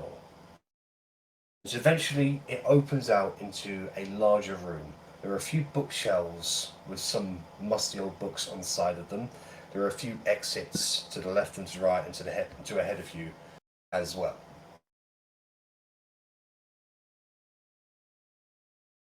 It's lit in here, small little sconces on the wall. That's convenient.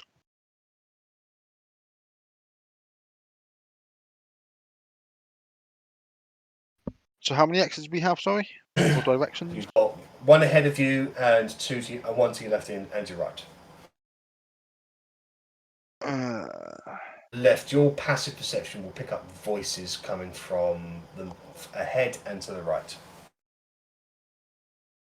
Left will just indicate.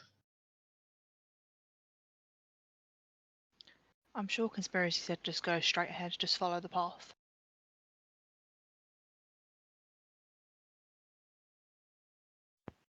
Did Do you have any did, better cons- ideas? did Conspiracy give any directions for when we got this far?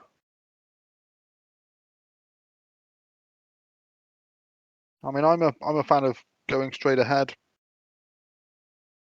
until we find a reason not to. I mean, left has indicated that there's voices in those two directions, so if you want to go ahead, we can go ahead. Yeah, I mean, voices aren't necessarily bad. Maybe there's voices No, down but there. obviously, if we're looking for, Ulysses, we're probably Yeah. going to want to find the person via voices that they were people. Okay, I vote for straight ahead then. Okay. You move straight ahead. Cross into the next room. It's a quite similar room to this one, but you find 3 people inside who immediately turn around to see you guys. You see basically 2 cultists and what appears to be a red-cloaked cultist leader. Evening. Who are you? We're bringing the sacrifice. I grab hold of Verity by the shoulder, just kind of gesture to her. What kind of joke is this? Where's your uniforms? Come on, we're about to begin the ritual. We've only got these robes. We were told to bring the sacrifice, and then we get All our right, proper robes. go down there, speak to George, get the uniforms. Everyone needs to be in tip-top shape today. Okay. Do I get a special robe? I am a willing sacrifice, by the way. What the fuck are you talking about? We were told it would be better if they were willing, and Look, I don't know when. You guys are clearly quite very new here. Clearly. But go get the ritual robes, and join in with the chanting. All right, that's Okay. all you gotta do. That's all you gotta do. If you want more responsibilities, then just do the chants well. Okay. chanting. I That's can do fair. that. Oh, to find George. George, Fucking hell, some people, honestly. as we're on our way to the other one, I just want to go to Russ real quick and I'll be going, Russ, Russ, Russ, Yeah. Russ. Do you Yeah. know the spell darkness? Nope. Damn it. I know invisibility. Well, I was gonna turn you invisible, so then if we needed a getaway, you could use darkness, and I can just get everyone out. Do you think it'll be useful for someone here to have invisibility? I'm pretty sure we can all get out if we need to. I can only cast it. I can only cast it for a minute. You guys are quite powerful. You're at a level now where if That's you know something is a danger to yourself, you'd recognize them.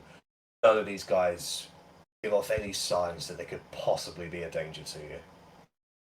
Overconfidence. That sounds like a plan. Okay.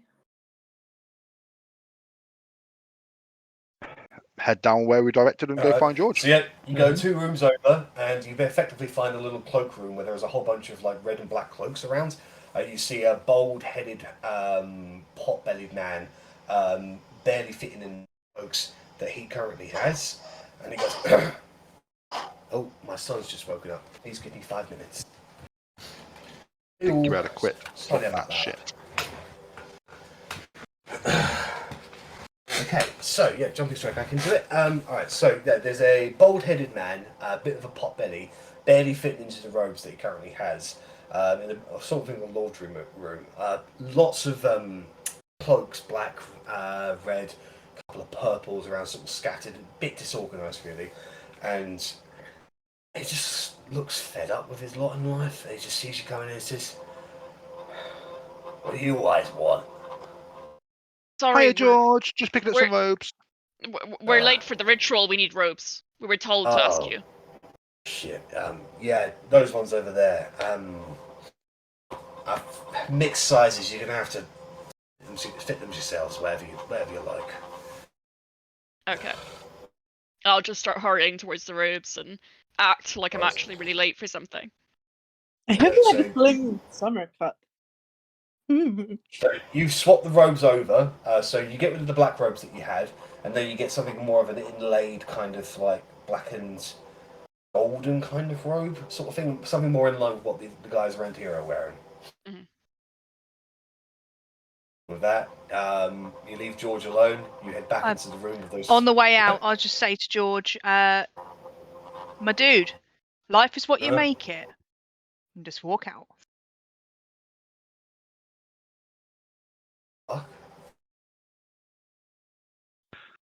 Drive-by inspirational speaking. OT style. My -1 in charisma. So you make your way back to those three guys in the other room, and as you see you get back, the guy says, "That's better. Now you look." We are ready to chant. Stares at you for like a little bit longer than what is comfortable. A wooga chugga chugga a wooga chugga. I can't stop this feeling. Sorry, every time you've been saying chanting, that's all that's been in my head. A wooga chugga. All right, let's go. Let's do it. Yep. Insight check. Yeah, go right ahead. Fuck. I mean, what are you trying to discern from him? If he's actually like, okay, yeah, let's go, or okay, yeah, let's go. The first one. Fair. Left will proceed. All right. Okay. In making your way down some of the corridors, you can see a few more of those cultists there. They're just sort of having a talk amongst themselves. Eventually, you start heading up some stairs. There is a tattered yellow carpet and decorating the way. You can hear chanting up ahead. As the room opens out, you can see there are some crypts to the left and to the right, and then the stairs just keep on going up where there is quite a lot of candle slash like flickering light ahead. There's a deep chanting can be heard from within, and upon drawing closer, you just find yourself in a crypt with dim light all around. The odd flicker of like multiple candles makes the shadows on the walls dance. The stench of death lingers in the air. Ah, good. My favourite smell. Arise and behold, of greatness and terror, our Lord, our Master, our Savior. We, your sons, have sacrificed our humanity in reverence of you. We gathered the black heart to put into your chest. We have killed the heretics and non-believers in your name. Tonight is the night where our patience and faith will finally be rewarded. Lo and behold, brothers, the black heart was placed inside, yet this did not work. Blood sacrifice and prayer was offered, but this did not work. We missed something. Something far beyond reach. But now, amidst us, an anchor for which to cool our master's soul back to his destroyed body. Cause, prize, worthiness. This gift is what was needed, and we can now present. For none can command the Black General. He seeks to corrupt that which is pure and good noble heart to entice him back. Behold, a gift from Montclair, our leader. A gift of 6 noble hearts. The entire crowd faces you all with blank, empty faces, their defining features hidden beneath. Now offer their hearts to our Lord, so that maybe we may be worthy of inheriting the lost pit. They all draw their daggers and advance towards you. Hate to break it, guys, but I'm kind of attached to my heart. How many Yeah, of you are initiative, willing to please. die for this this guy you serve? They're going for you, mate. Because you're all going to.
Yeah, it's everybody. Lovely.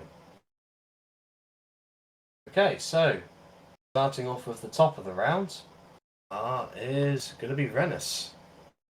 Whoop whoop. Rennas is darting forward. So immediately, and the guy who's literally just finished unsheathing his weapon, he looks up to see you in his face. He's like, "What the?" And I stab him in the neck.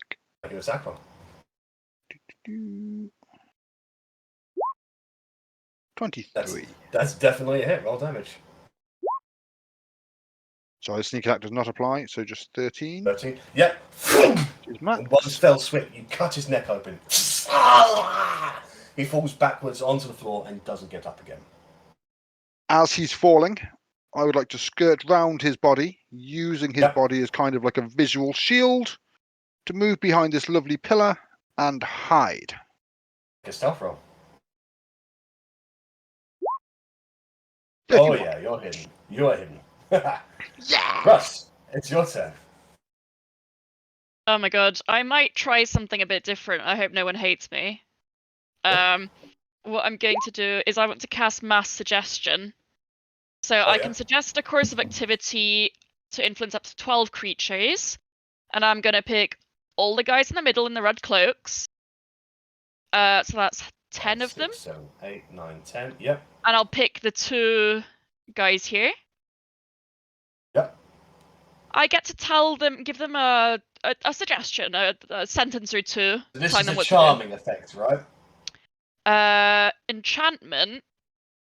I don't know if It's it. a Oh, charm effect, yeah. Right, so they have got Dark Devotion, so they have advantage on these saves. That's fine. I thought you were going to say they were immune. I was like, oh no, what a waste of a. Is it, Yeah. is it wisdom saves? Yeah, I believe so. So I'm just going to roll once for all of them. Yeah. For the classes.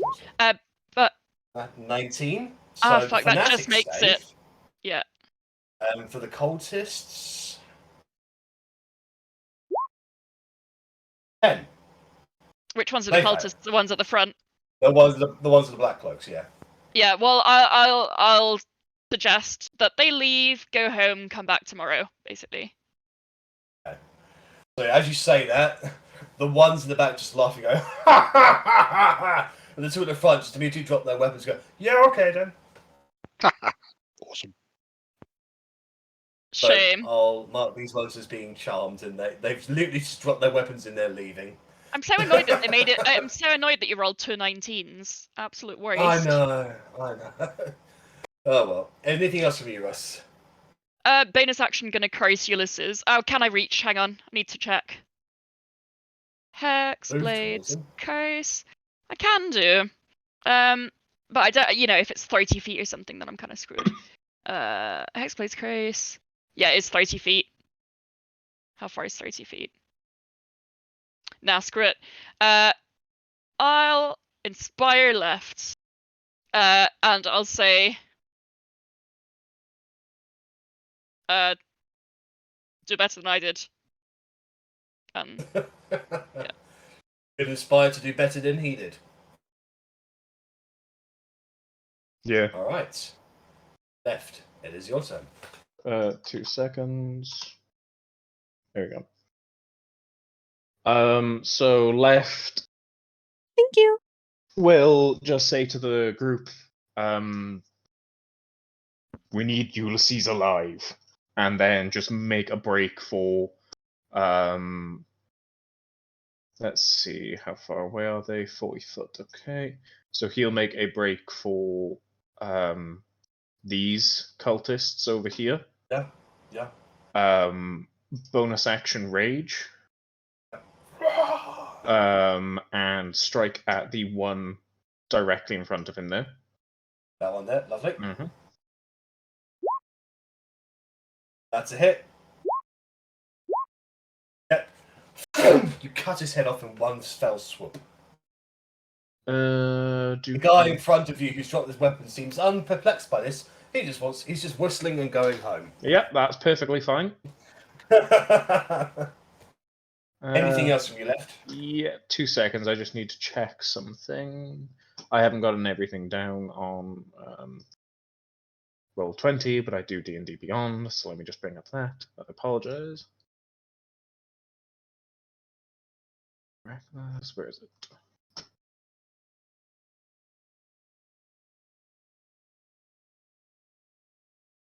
Okay, no, that's because I'm raging. That's the end of my turn. Right, Actually, no, I then. can move. Sorry, can't I? I could finish my movement mhm. and continue attacking. Oh, All right. Jesus. Sorry, left has more attacks than Korgrin. Another attack. That's a hit. This one, you stab him through the gut. You pick him up and slam him down onto the ground, creating a small little of dust and blood. And that's it. All right. Arri, you're up. So Ari's just going to move to there just to kind of, she's been stung too many times by staying in a group and she doesn't know quite what these guys can do. So first she's going to shoot that guy and it's going to be a bursting arrow. Ooh, lovely. Make an attack roll. Please be good. That's a hit. Okay, so that's the damage on him, and then him and everyone within 10 feet of him take an extra 2d6 force damage. 14 damage on that guy. Yep. Oh, 1 sec. Let me see if there's a save actually. Burst an arrow. Nope.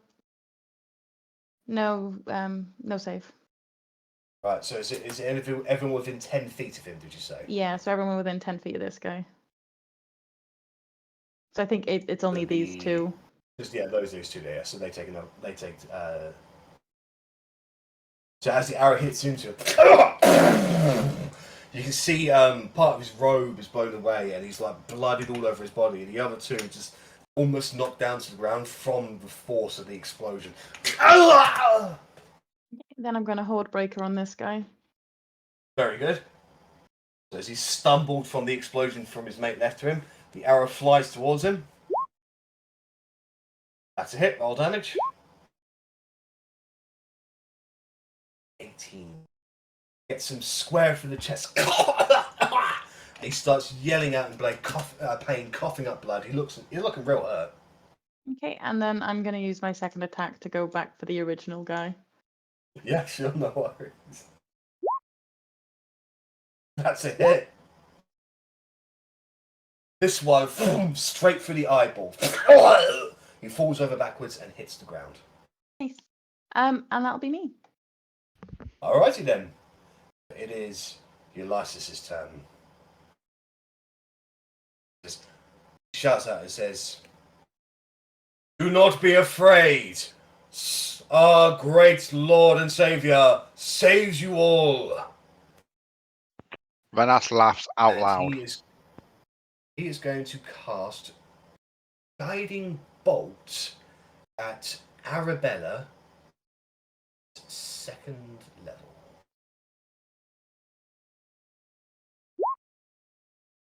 $18. That hit or a miss? That is my armor class, but I do have shield, Nice. so I'm going to put it up. Okay, so the shield comes into existence, which negates the damage of the guiding bolt. What? He looks surprised at that. As a bonus action,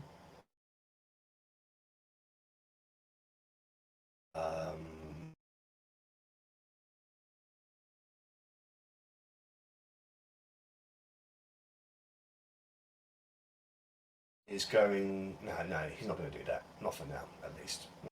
Right, Verity, you're up.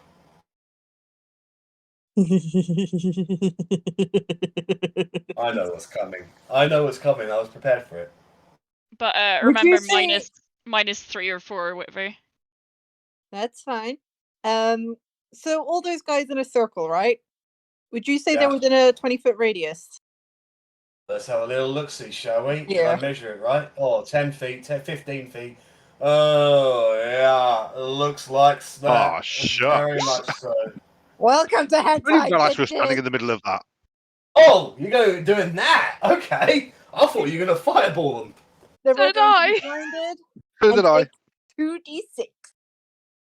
I'm glad I'm Nice. not in the middle of it because Rennas would not have avoided that. Okay, so yeah, a gateway opens up in the dark. You can almost see the void sucking out of it. And they instantly feel pulled towards this.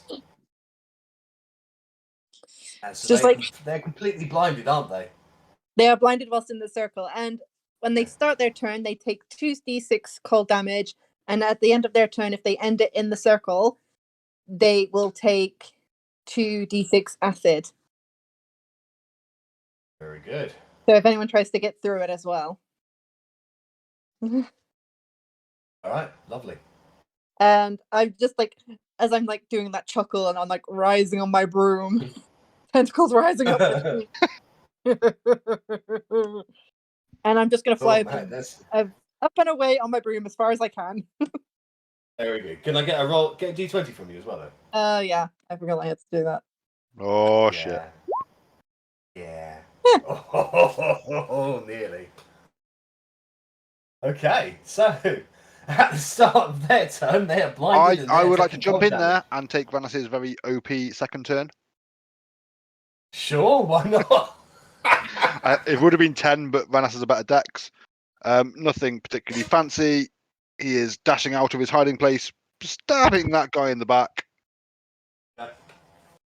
So literally, he was following you. He followed you behind the pillar. It was like, where the fuck did he go? And you're so fast that you've come around the other side of the pillar, and before his head can even turn, you're already on it, going, "Ah!" Does a 34 hit? Let me check. Armor class of 12. Yeah, that hits.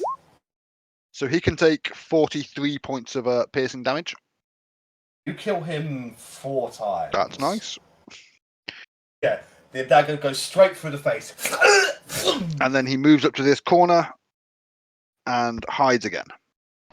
Alright, make a stealth roll. Yeah, That was not supposed to be an advantage, but yes, 28. Alright, so it's the Cult Fanatic's turn. So immediately the slurping, disgusting noises that's sucking them in starts irradiating damage towards them. So go ahead and roll your 2d6 damage. Damage for each. Sorry. going to take me a little while to adjust all of their HPs. I can't do it all at once, unfortunately. Do it token by token. Roll20 did not account for Verity. No. At this point, does? who does? I mean, we try to. It just fails. Usually. I mean, I thought they were going to be blown up, but there we go. Yeah, I feel a fireball would probably take them all out in one go, but Hunger of Hadar is more fun. I'll give you that. Yeah. Don't think I've ever seen Verity use that before. This is the first time she's used it. Hungry Hadar. So as all of them start getting the energy sucked out of them, it's like, with your true sight, Verity, you can see in there. You can see a very, very disgusting tentacle-like thing immediately come out of the void, pick up this guy, envelop him, squish him to basically he pops like a bloody balloon and suck him into the hole. I'm so nom cool. nom nom cultist. Right, so they're gonna get the fuck out of there.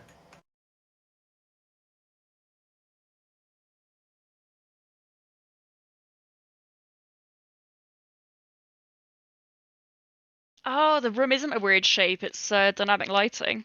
Yeah. Okay, so they're out.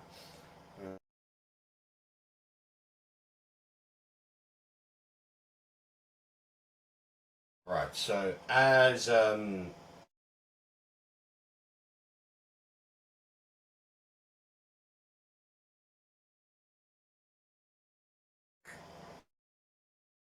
so they're all going to start casting some spells. Okay, left. Can you make a wisdom saving throw, please?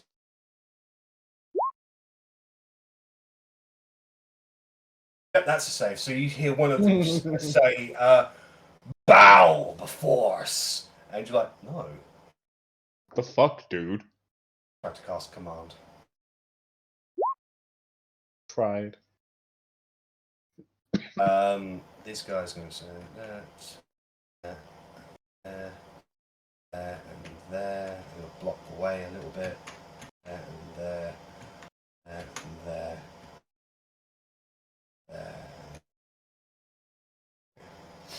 Right, 60 feet. Can I get a wisdom save from you, Arrabella, and from you, Otti, please?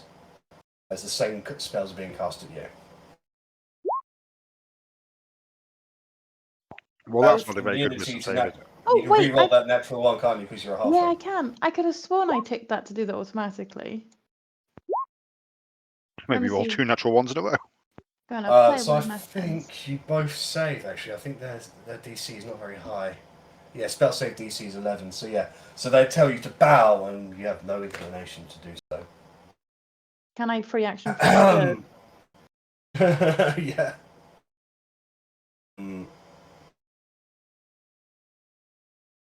The other ones, so Verity, Russ, and left. Can you all make dexterity saving throws? Is this something I can see? No, it's something that's appearing where you are coming from, or where you stand.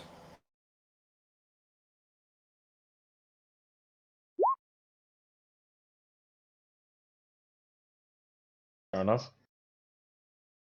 Oh, I make it. Yep. I'll Nah, So yeah, I'll live. so left, you take My a 5 giant points has not made of dexterous. radiant damage. Oh. 1, 2, 3, 1, 2, 3. 2 more spells to cast. Arri, can I get another wisdom saving throw? And Russ, I'll get a wisdom saving throw from you as well. Yep, you both save. This time, both of them try to hold you, but you shake off the spell. And as they all cast their spells at you, and you shake them all off without barely any effect whatsoever, they stop and like, sir, they're strong. Keep fighting. Slitter is on your side. Otti, it's your turn. I am going to turn to Russ. And I'm going to say, just keep an eye out. I'm concerned they're the sacrifices. And I'm going to move 30 feet up here. 2, 3, 4, 5, 6. And I am going to cast Thunder Wave at first level. Na, na, na, na, na, na, na. Try and knock them into the hole. If it works. I don't think it's going to work, but I need a DC 17. Which one? Which side are you targeting? Need to die. Can I just clarify? I think they're sacrifices. Let me push them into the hole where the demon's probably going to come from. The hole that we made, to be fair. The Hadar hole. Okay, sorry, I get you now. I So thought you can I meant get off a the con edges. save, please, from both of them? The ones on the ones on Which the side? Left or right? left. Ones on the left. Yeah, I can't say they're particularly healthy. Right, they don't have advantage on this one, so 5 and 5.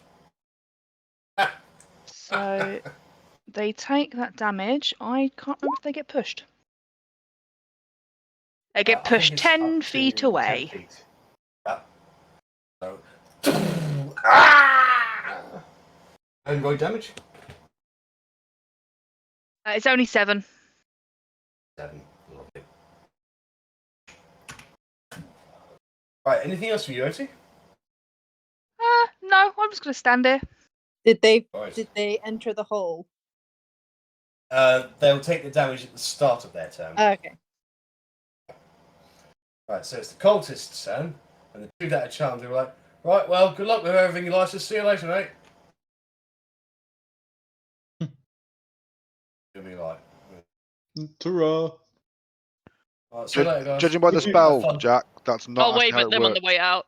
When they enter it, Pardon? they have to take a deck save, and that's if they end their turn there. So there's one effect at the start of their turn and one effect at the end of their turn. Yeah, so. I suppose it's not their turn, is it? Oh. Yeah, it's not their turn. I so, apologise. Yeah. I use it's the same ruling with Spirit Guardians. Yeah. Fair. Right. Yeah, they're out there. So, Rennas, you're up. Whoop whoop. Rennas appears there with a moment of haste and takes a stab at the guy in front of him. Surprised to see you. I am not surprised you are surprised. That's definitely a hit. Just 43 points of damage. Lovely. So basically, this guy's coming down the steps, ready to cast a spell, and you literally just turn around the corner, not even like you just sort of around the corner, go and shove in that dagger into his face. So literally, he kind of walks into your dagger at that point, and he just collapses down to the ground and doesn't get up again. And then I would like to. I can't really do another move without dropping my shield, so I like having a shield here, so I will just move 2, 3, 4, 5. I will move out of his range and move to there. Russ, you're up.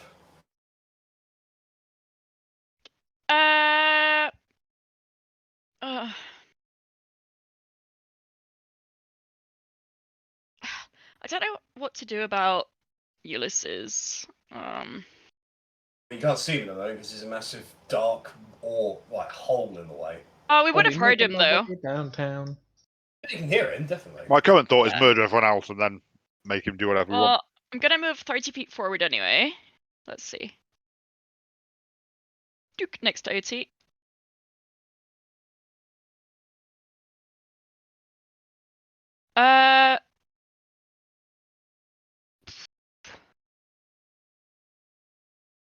Yeah, for now, what I'm going to do is I'm going to... Actually, no, I can't move there. No, that would get Rennas. Oh, for God's sake, I'm sorry. Rennas is fine. He'll really So I get it. can't see Ulysses at all. Not behind that massive circle, no. Okay. It's- Well, it's- I'm it's- just... Oh, wait a minute, hold on, let me rewrite the spell. It's either you just no one can see anything, or people inside can't see anything. Hold on. For the record, Rennas is I fine with think being it's goth, just Yeah, especially if it's a deck 20 save. 20-foot radius sphere of blackness. No light magical otherwise can illuminate the area, and creatures fully within the area are blinded. So yeah, that would obscure your vision of Ulysses. Yeah, I didn't know if it was just like a puddle on the floor or what. It's just a fear. No, Verity means shit. It's a ball of tentacles. You know what? You're gonna do us. I'm just gonna cast Spirit Guardians. Oops.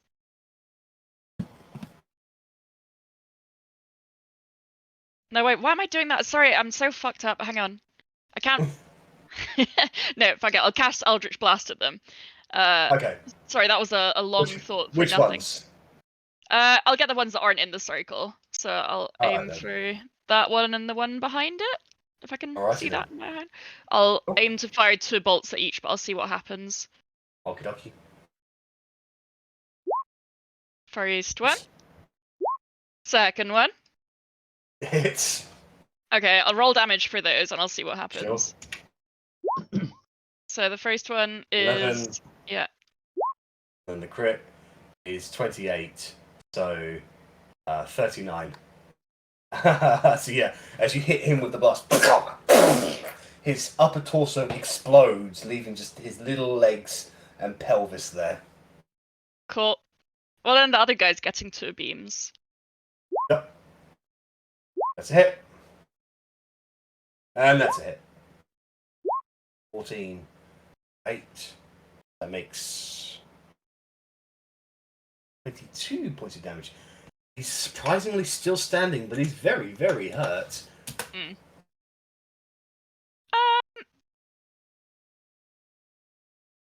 Who have I inspired already? I inspired Left. Me. Okay. I'll inspire Rennas because he's got shit rolls tonight. I'll just be like, Thank you. stab him in the head! Like, just getting really riled up for no reason. Well, not no reason, but... Yeah. Alright, Working on left. It's your turn. So spinning around on the spot, heading up the stairs to there. Yep.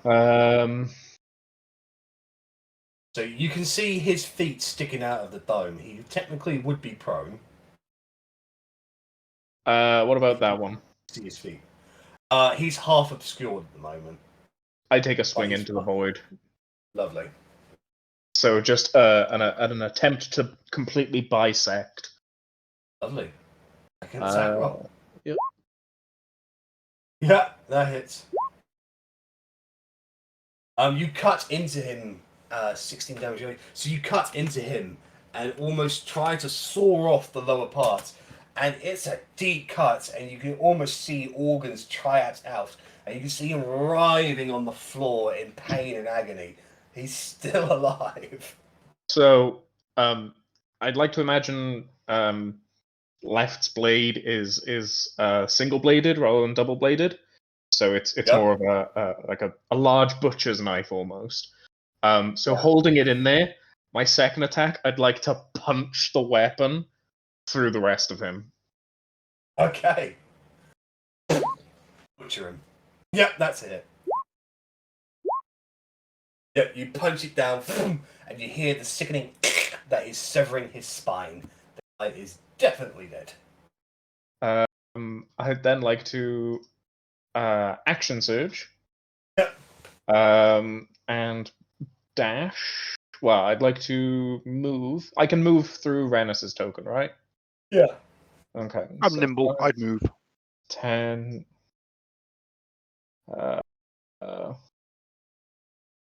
15, 20, 25, 30.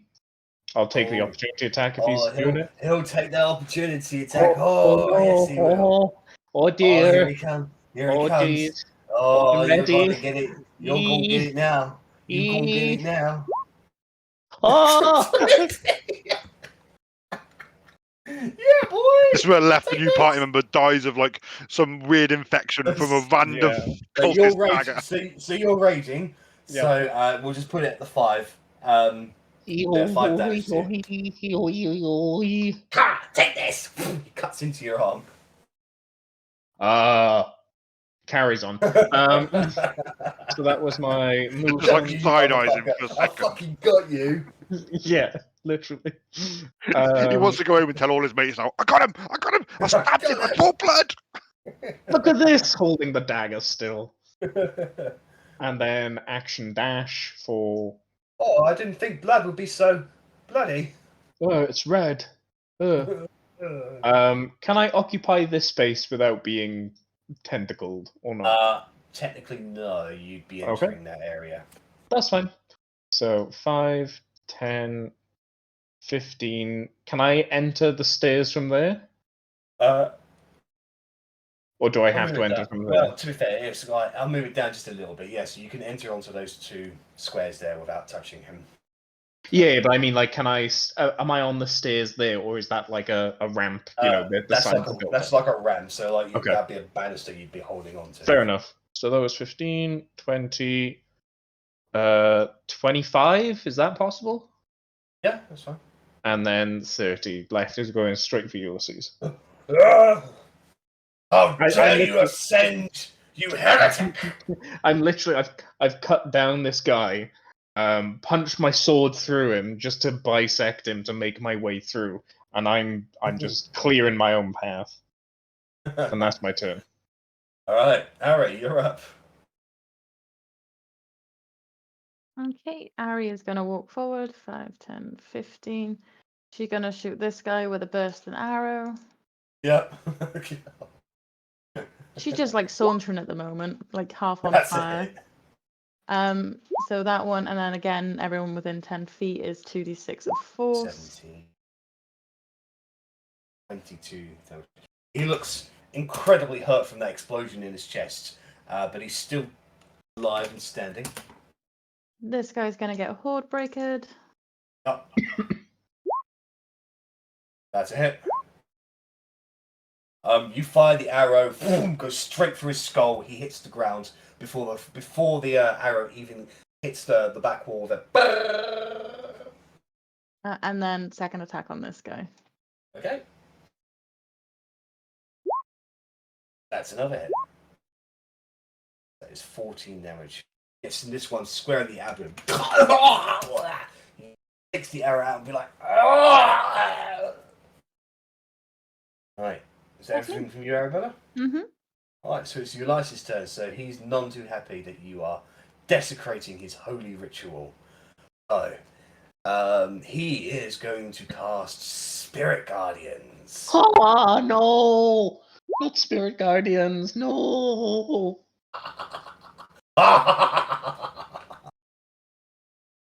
You got me.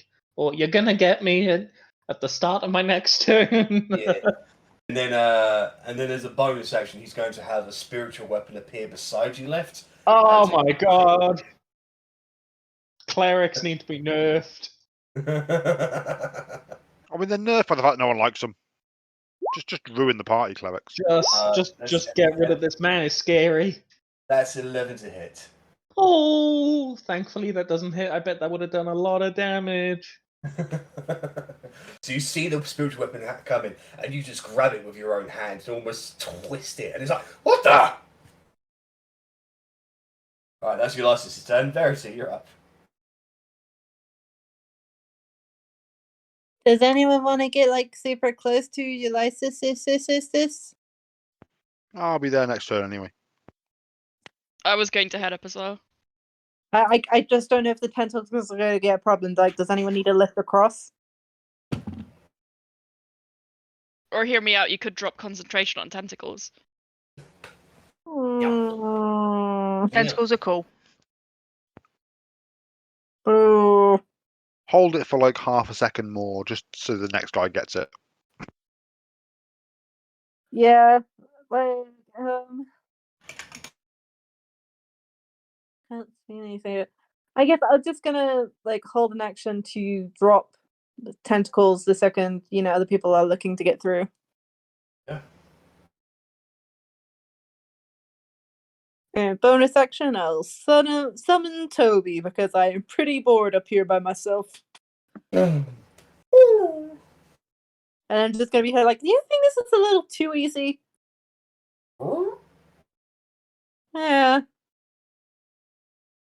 Okay, I'm So gonna get ready to you're- drop. All right. So is that everything from you, Verity? Do you want to move at all? Or...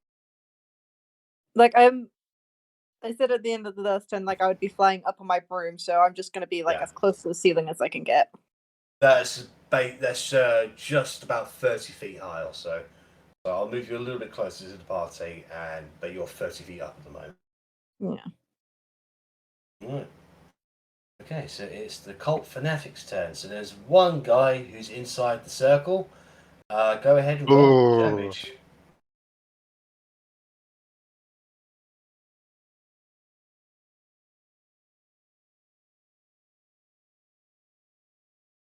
You get 2d6 from you, Verity.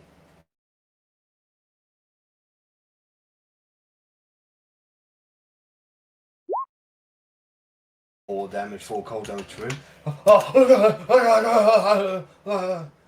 He gets the fuck out of there. And there, he's going to spin round onto you, Rennas. He's going to shout, "For my lord!" He's going to cast Inflict Wounds at 2nd level. I mean, that seems harsh.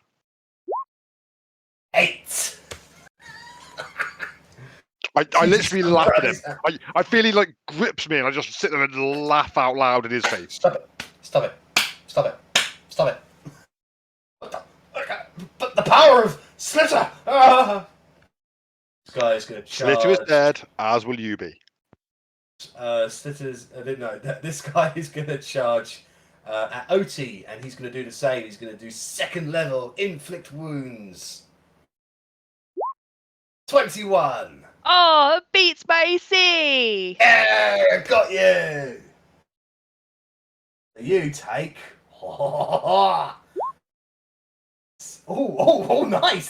That's good damage. 17 plus 8. So that's 25 points of necrotic damage to you, Otti.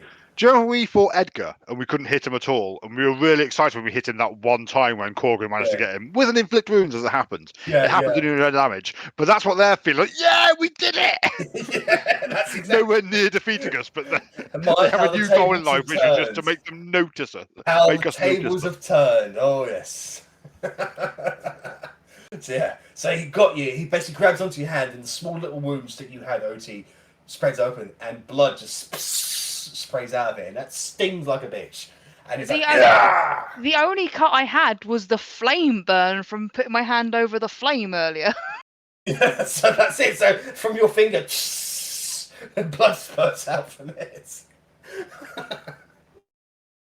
This guy's coming down here. He's going to look up at Verity at the top there. Oh, you don't like that? Oh no. Can you make a wisdom saving throw, please, Verity? As he's going to hold you. Hold person.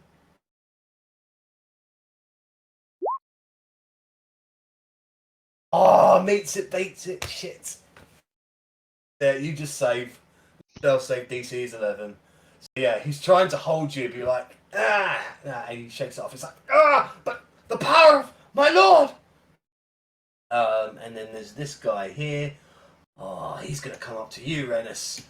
He's going to do 2nd level inflict wounds at you. Oh, yes. That's just rude. Stop it now! You Smack his slap him hand across away. the face. He starts crying. Right, that's their turn. Otti, you're up. Well, I'm gonna hit the guy in front of me with HUD. Yep. Made my finger as you- bleed. He pushes his hands away. He's like, "How do you like that power?" You just take HUD out and swing. Oh dear! Don't even roll. Like cultist heaved in two. Right, I roll imagine it's damage. like the fucking anime one with it just normal, and then all of a sudden they're like, huh? And they split into half. Yeah. Okay. So you rolled. That's literally 22. 8, 16, 22 plus. Plus the D8. savage, yeah. Yeah. So splits to the side. Ah, I feel more relaxed now. Wasn't that George? Too thin to be George. I take a step over here, and I go, your turn, and hit this guy with HUD as well. What? Wait, no! I mean, he's half as thin as he was. Or Yeah, twice as that's thin as he it. was. You don't even slap into him with the sharp end. You just hit him with the blunt end, and he goes flying into the wall head first. Slides down with a small trail of blood on the wall. And I just kind of like come around this mess that I've made, like slowly, and the one last attack hit this guy. I have 3 attacks, I might as well use them. Yeah, do it. 23. That's it. 12 slashing damage, is it? What's the 15 for? It's got two-handed on because I did change it to two-handed. I thought about changing it to two-handed, then decided against it. Have you got your shield on now? Yeah, so it's the first one. Oh, so it's 12 damage. So, yeah, so you stab him in the gut. And he falls down onto one knee. He's still alive, he's just... I just kind of like bonus action, just like tell him the story about the clans that orcs grew up in, and just like bore him to death, hopefully. What? Did you know that when I was little, and just go off and rant to him for the next 6 seconds? It's the cultist's turn. And they'll be like, oh, Harry. Oh, you're right, Bob. Fancy getting the butt on the way up? Sure, why not? Yeah, let's go. And Rennas, your turn. I am going to be stabbing this guy in front of me. Hadara's down now, by the way. Just Oh, even better. But I'll stab him anyway. 28, that shouldn't be an advantage, but 28 anyway. Yeah, that hits. Should be Well, sneak you go attack. to stab him, he just puts his hand up and says, wait! I can tell you a secret if you let me live. Yeah,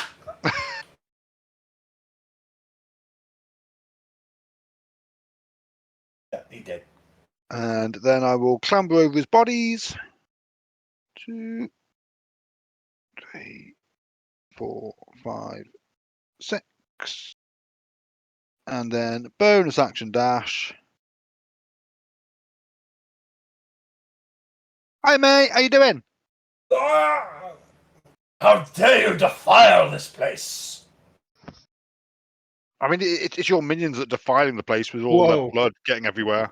Rennas, are you sure you want to do that? Because you've just entered Spirit Oh, Guardian. yeah. Can you make a wisdom saving throw? Oh no.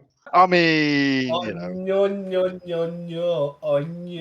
Oh, mate, re-roll. Oh, mate, new character. Oh, no. Legend! I fucking got ya!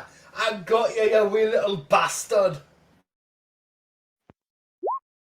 Take 8 points of necrotic damage. I take it willingly. But even with my movement halved, I still had enough to reach him. So I still get there, say exactly the same thing to him. Anyways, so once you get to there, there's a strange reaction. Coffin beside Ulysses reacts to your presence. Oh? That's no. Well, that was unusual. Russ, it's your turn. You're muted. I will be walking. Walking your way uptown. Walking That's not fast. very far. Faces pass. Where was it? Here? Yeah, so as you go by, that cultist is going to get an opportunity attack on you. Yeah. Fuck you, bitch. Ah. Nah. Swings and he misses.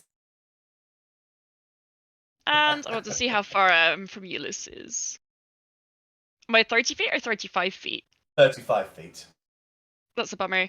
Well, anyway, I'll quadruple. No, you know what? I'll cast Hold Person on Ulysses if I can. Let me check. Sure. Hold Person, 60 feet, that's fine. So, Wisdom save, please. Natural one. I mean, that seems Right. fair. With me and left bearing down on him, his ability to resist is limited. Okay, well, he is now kind of paralyzed. Yeah, he's restrained. Yeah, definitely. All right. Um, Is that everything for you, Russ? yeah, I'll save some inspirations. No worries. All right, left. Can I get a wisdom saving throw from you, please? Oh, jeez, I don't know. Oh yeah. Oh no no no. Oh Oh. yeah. Oh yeah. Oh, this is spell save DC 13. So you make the save, you bitch. Oh, it's All right, half take half damage. damage. Though. Yeah, Oh, half Jesus. damage on this. Oh, Oh, shit. yeah, boy, Oh, you're taking 7 points of necrotic damage. I will never recover from this.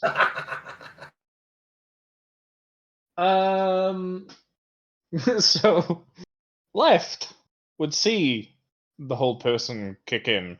However, left would not necessarily process it fast enough. So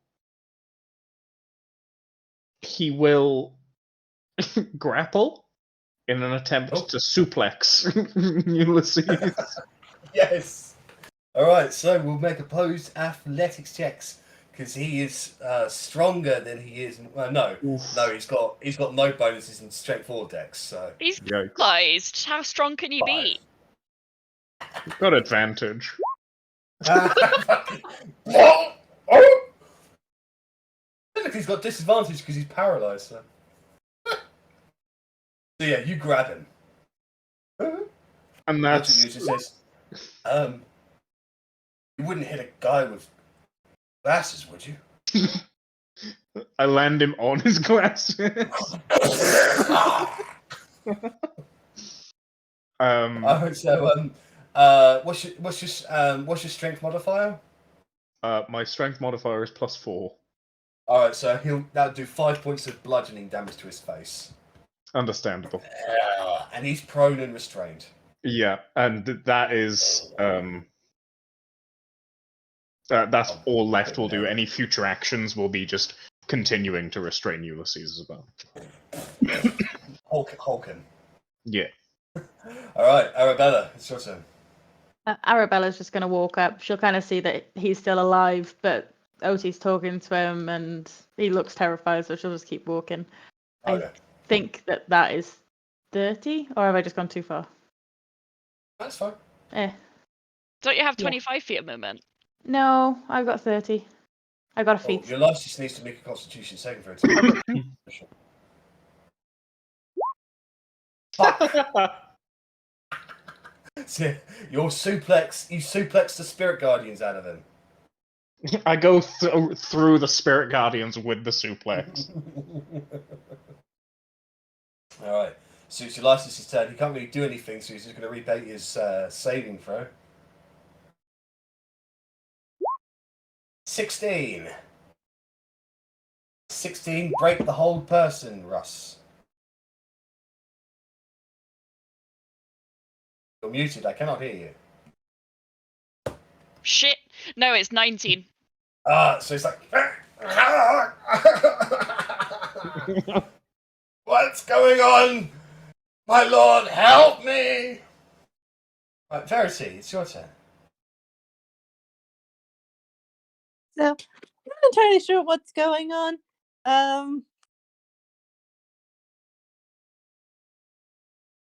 Like, we have the person we want captured, right? He's currently being suplexed multiple times, yes. And is there any other enemies? Yes, there's one on his knee by Otti. And he's kind of hoping that everyone's just ignored him, really. Nah. I'm telling him a really lovely story about the orcs. Leave him to Otti, it's fine. Then I guess I'm just gonna go up to the coffin, like, yeah, make my way towards the coffin.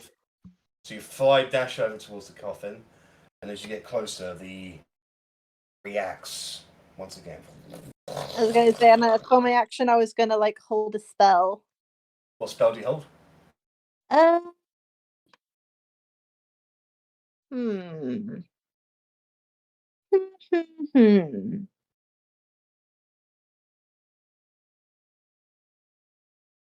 just gonna hold a blight for now.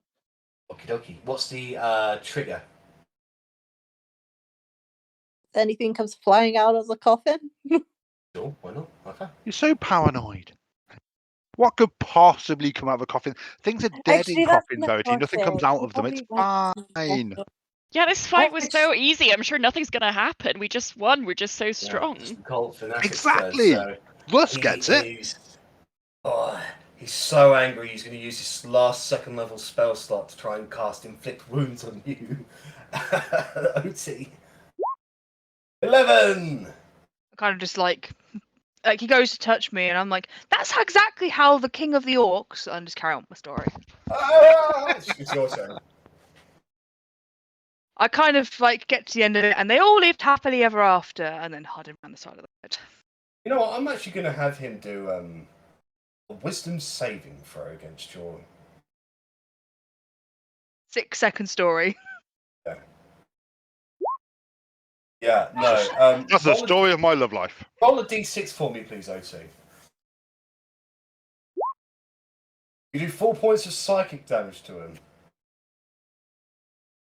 And they all. Because you she's all so live happily boring. ever after. So he's like, he just takes his own dagger and just shoves it in his own face. Sucks to be you. Oh, that's really sad. Well, now I have to think about what to do. You took that away from me. Sorry, I took my bloody no, it's raisins, fine. mate, I'm It was- sorry. I'm gonna kind of come around here. I'm avoiding the circle if I can. Over here. Can't see much around here. I'm gonna dash to get up on the stairs. Right. Okie dokie. So as you get onto the stairs, there's another reaction. And almost like in an instant, I need Rennas left, Ulysses, Otti, and Verity to make strength saving throws, please.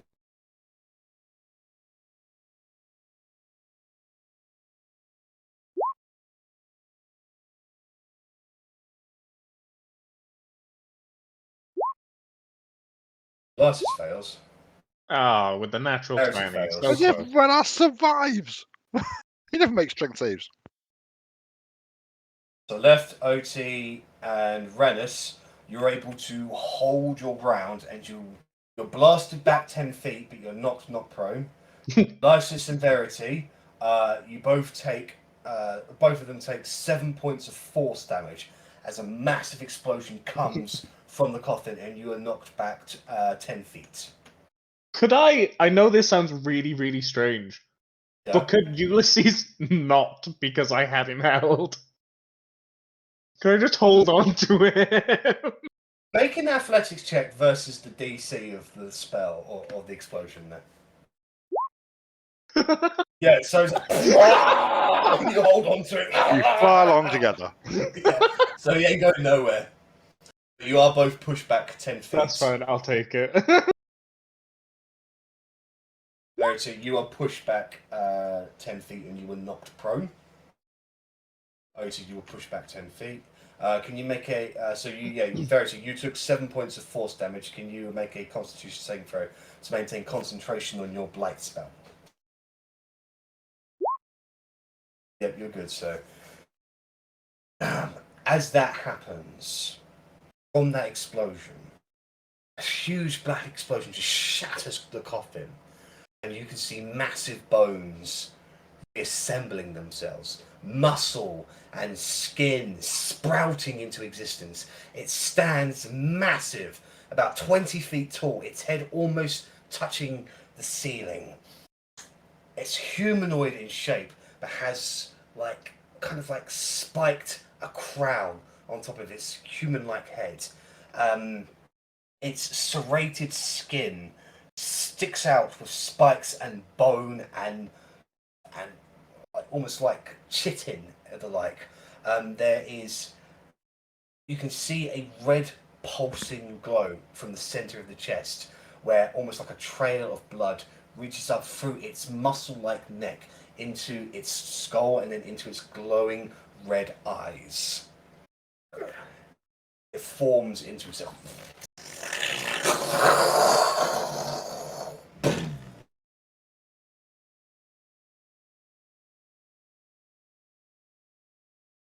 Spawn. of my vanquishers. Vengeance will have no mercy, only blood and suffering. At that point, your blight spell activates, Verity. So he needs to make a Constitution saving throw, whatever this thing is. And that's raises the middle finger. Not the middle one.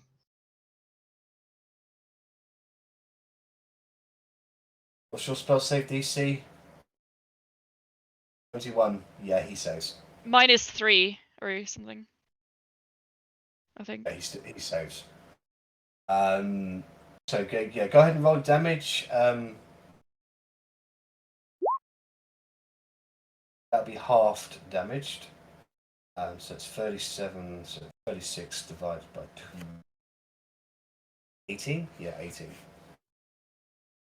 18 points of necrotic damage.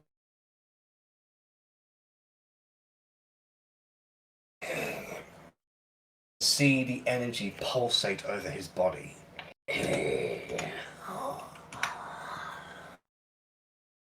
And you can see Ulysses is just like, it's my lord has returned! Behold, mortals, the Black General. He'll be dead again soon, don't worry.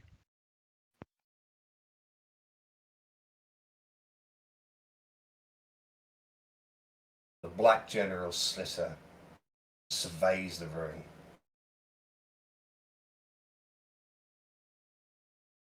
Arganef! Arganef! I desire guidance. Where are you? Arganef! Seems to be speaking out to thin air. He's barely even paying attention to you. Oh, sweetie, he's dead. Not going to get much guidance from him, mate. My lord and master cannot die. It is impossible. He is the very fabric of reality. Faust is mistaken. Didn't say he was dead, said he wasn't here. You can die, though, and you will again. Inept fools. The pits are too good for thou. Fire and agony awaits thy souls.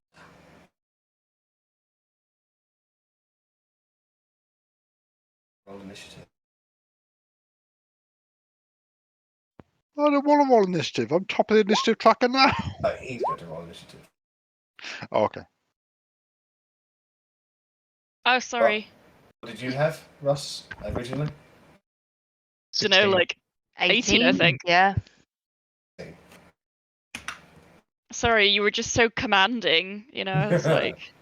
I think it may have cut off the first second of or so of your speech. And we literally just heard roll initiative, which is what I did. But he will roll initiative, yeah. Righty then. Well, Slitter, the Black General, pulled back to vanquish the spawn of his own vanquishers. See how this fight goes next.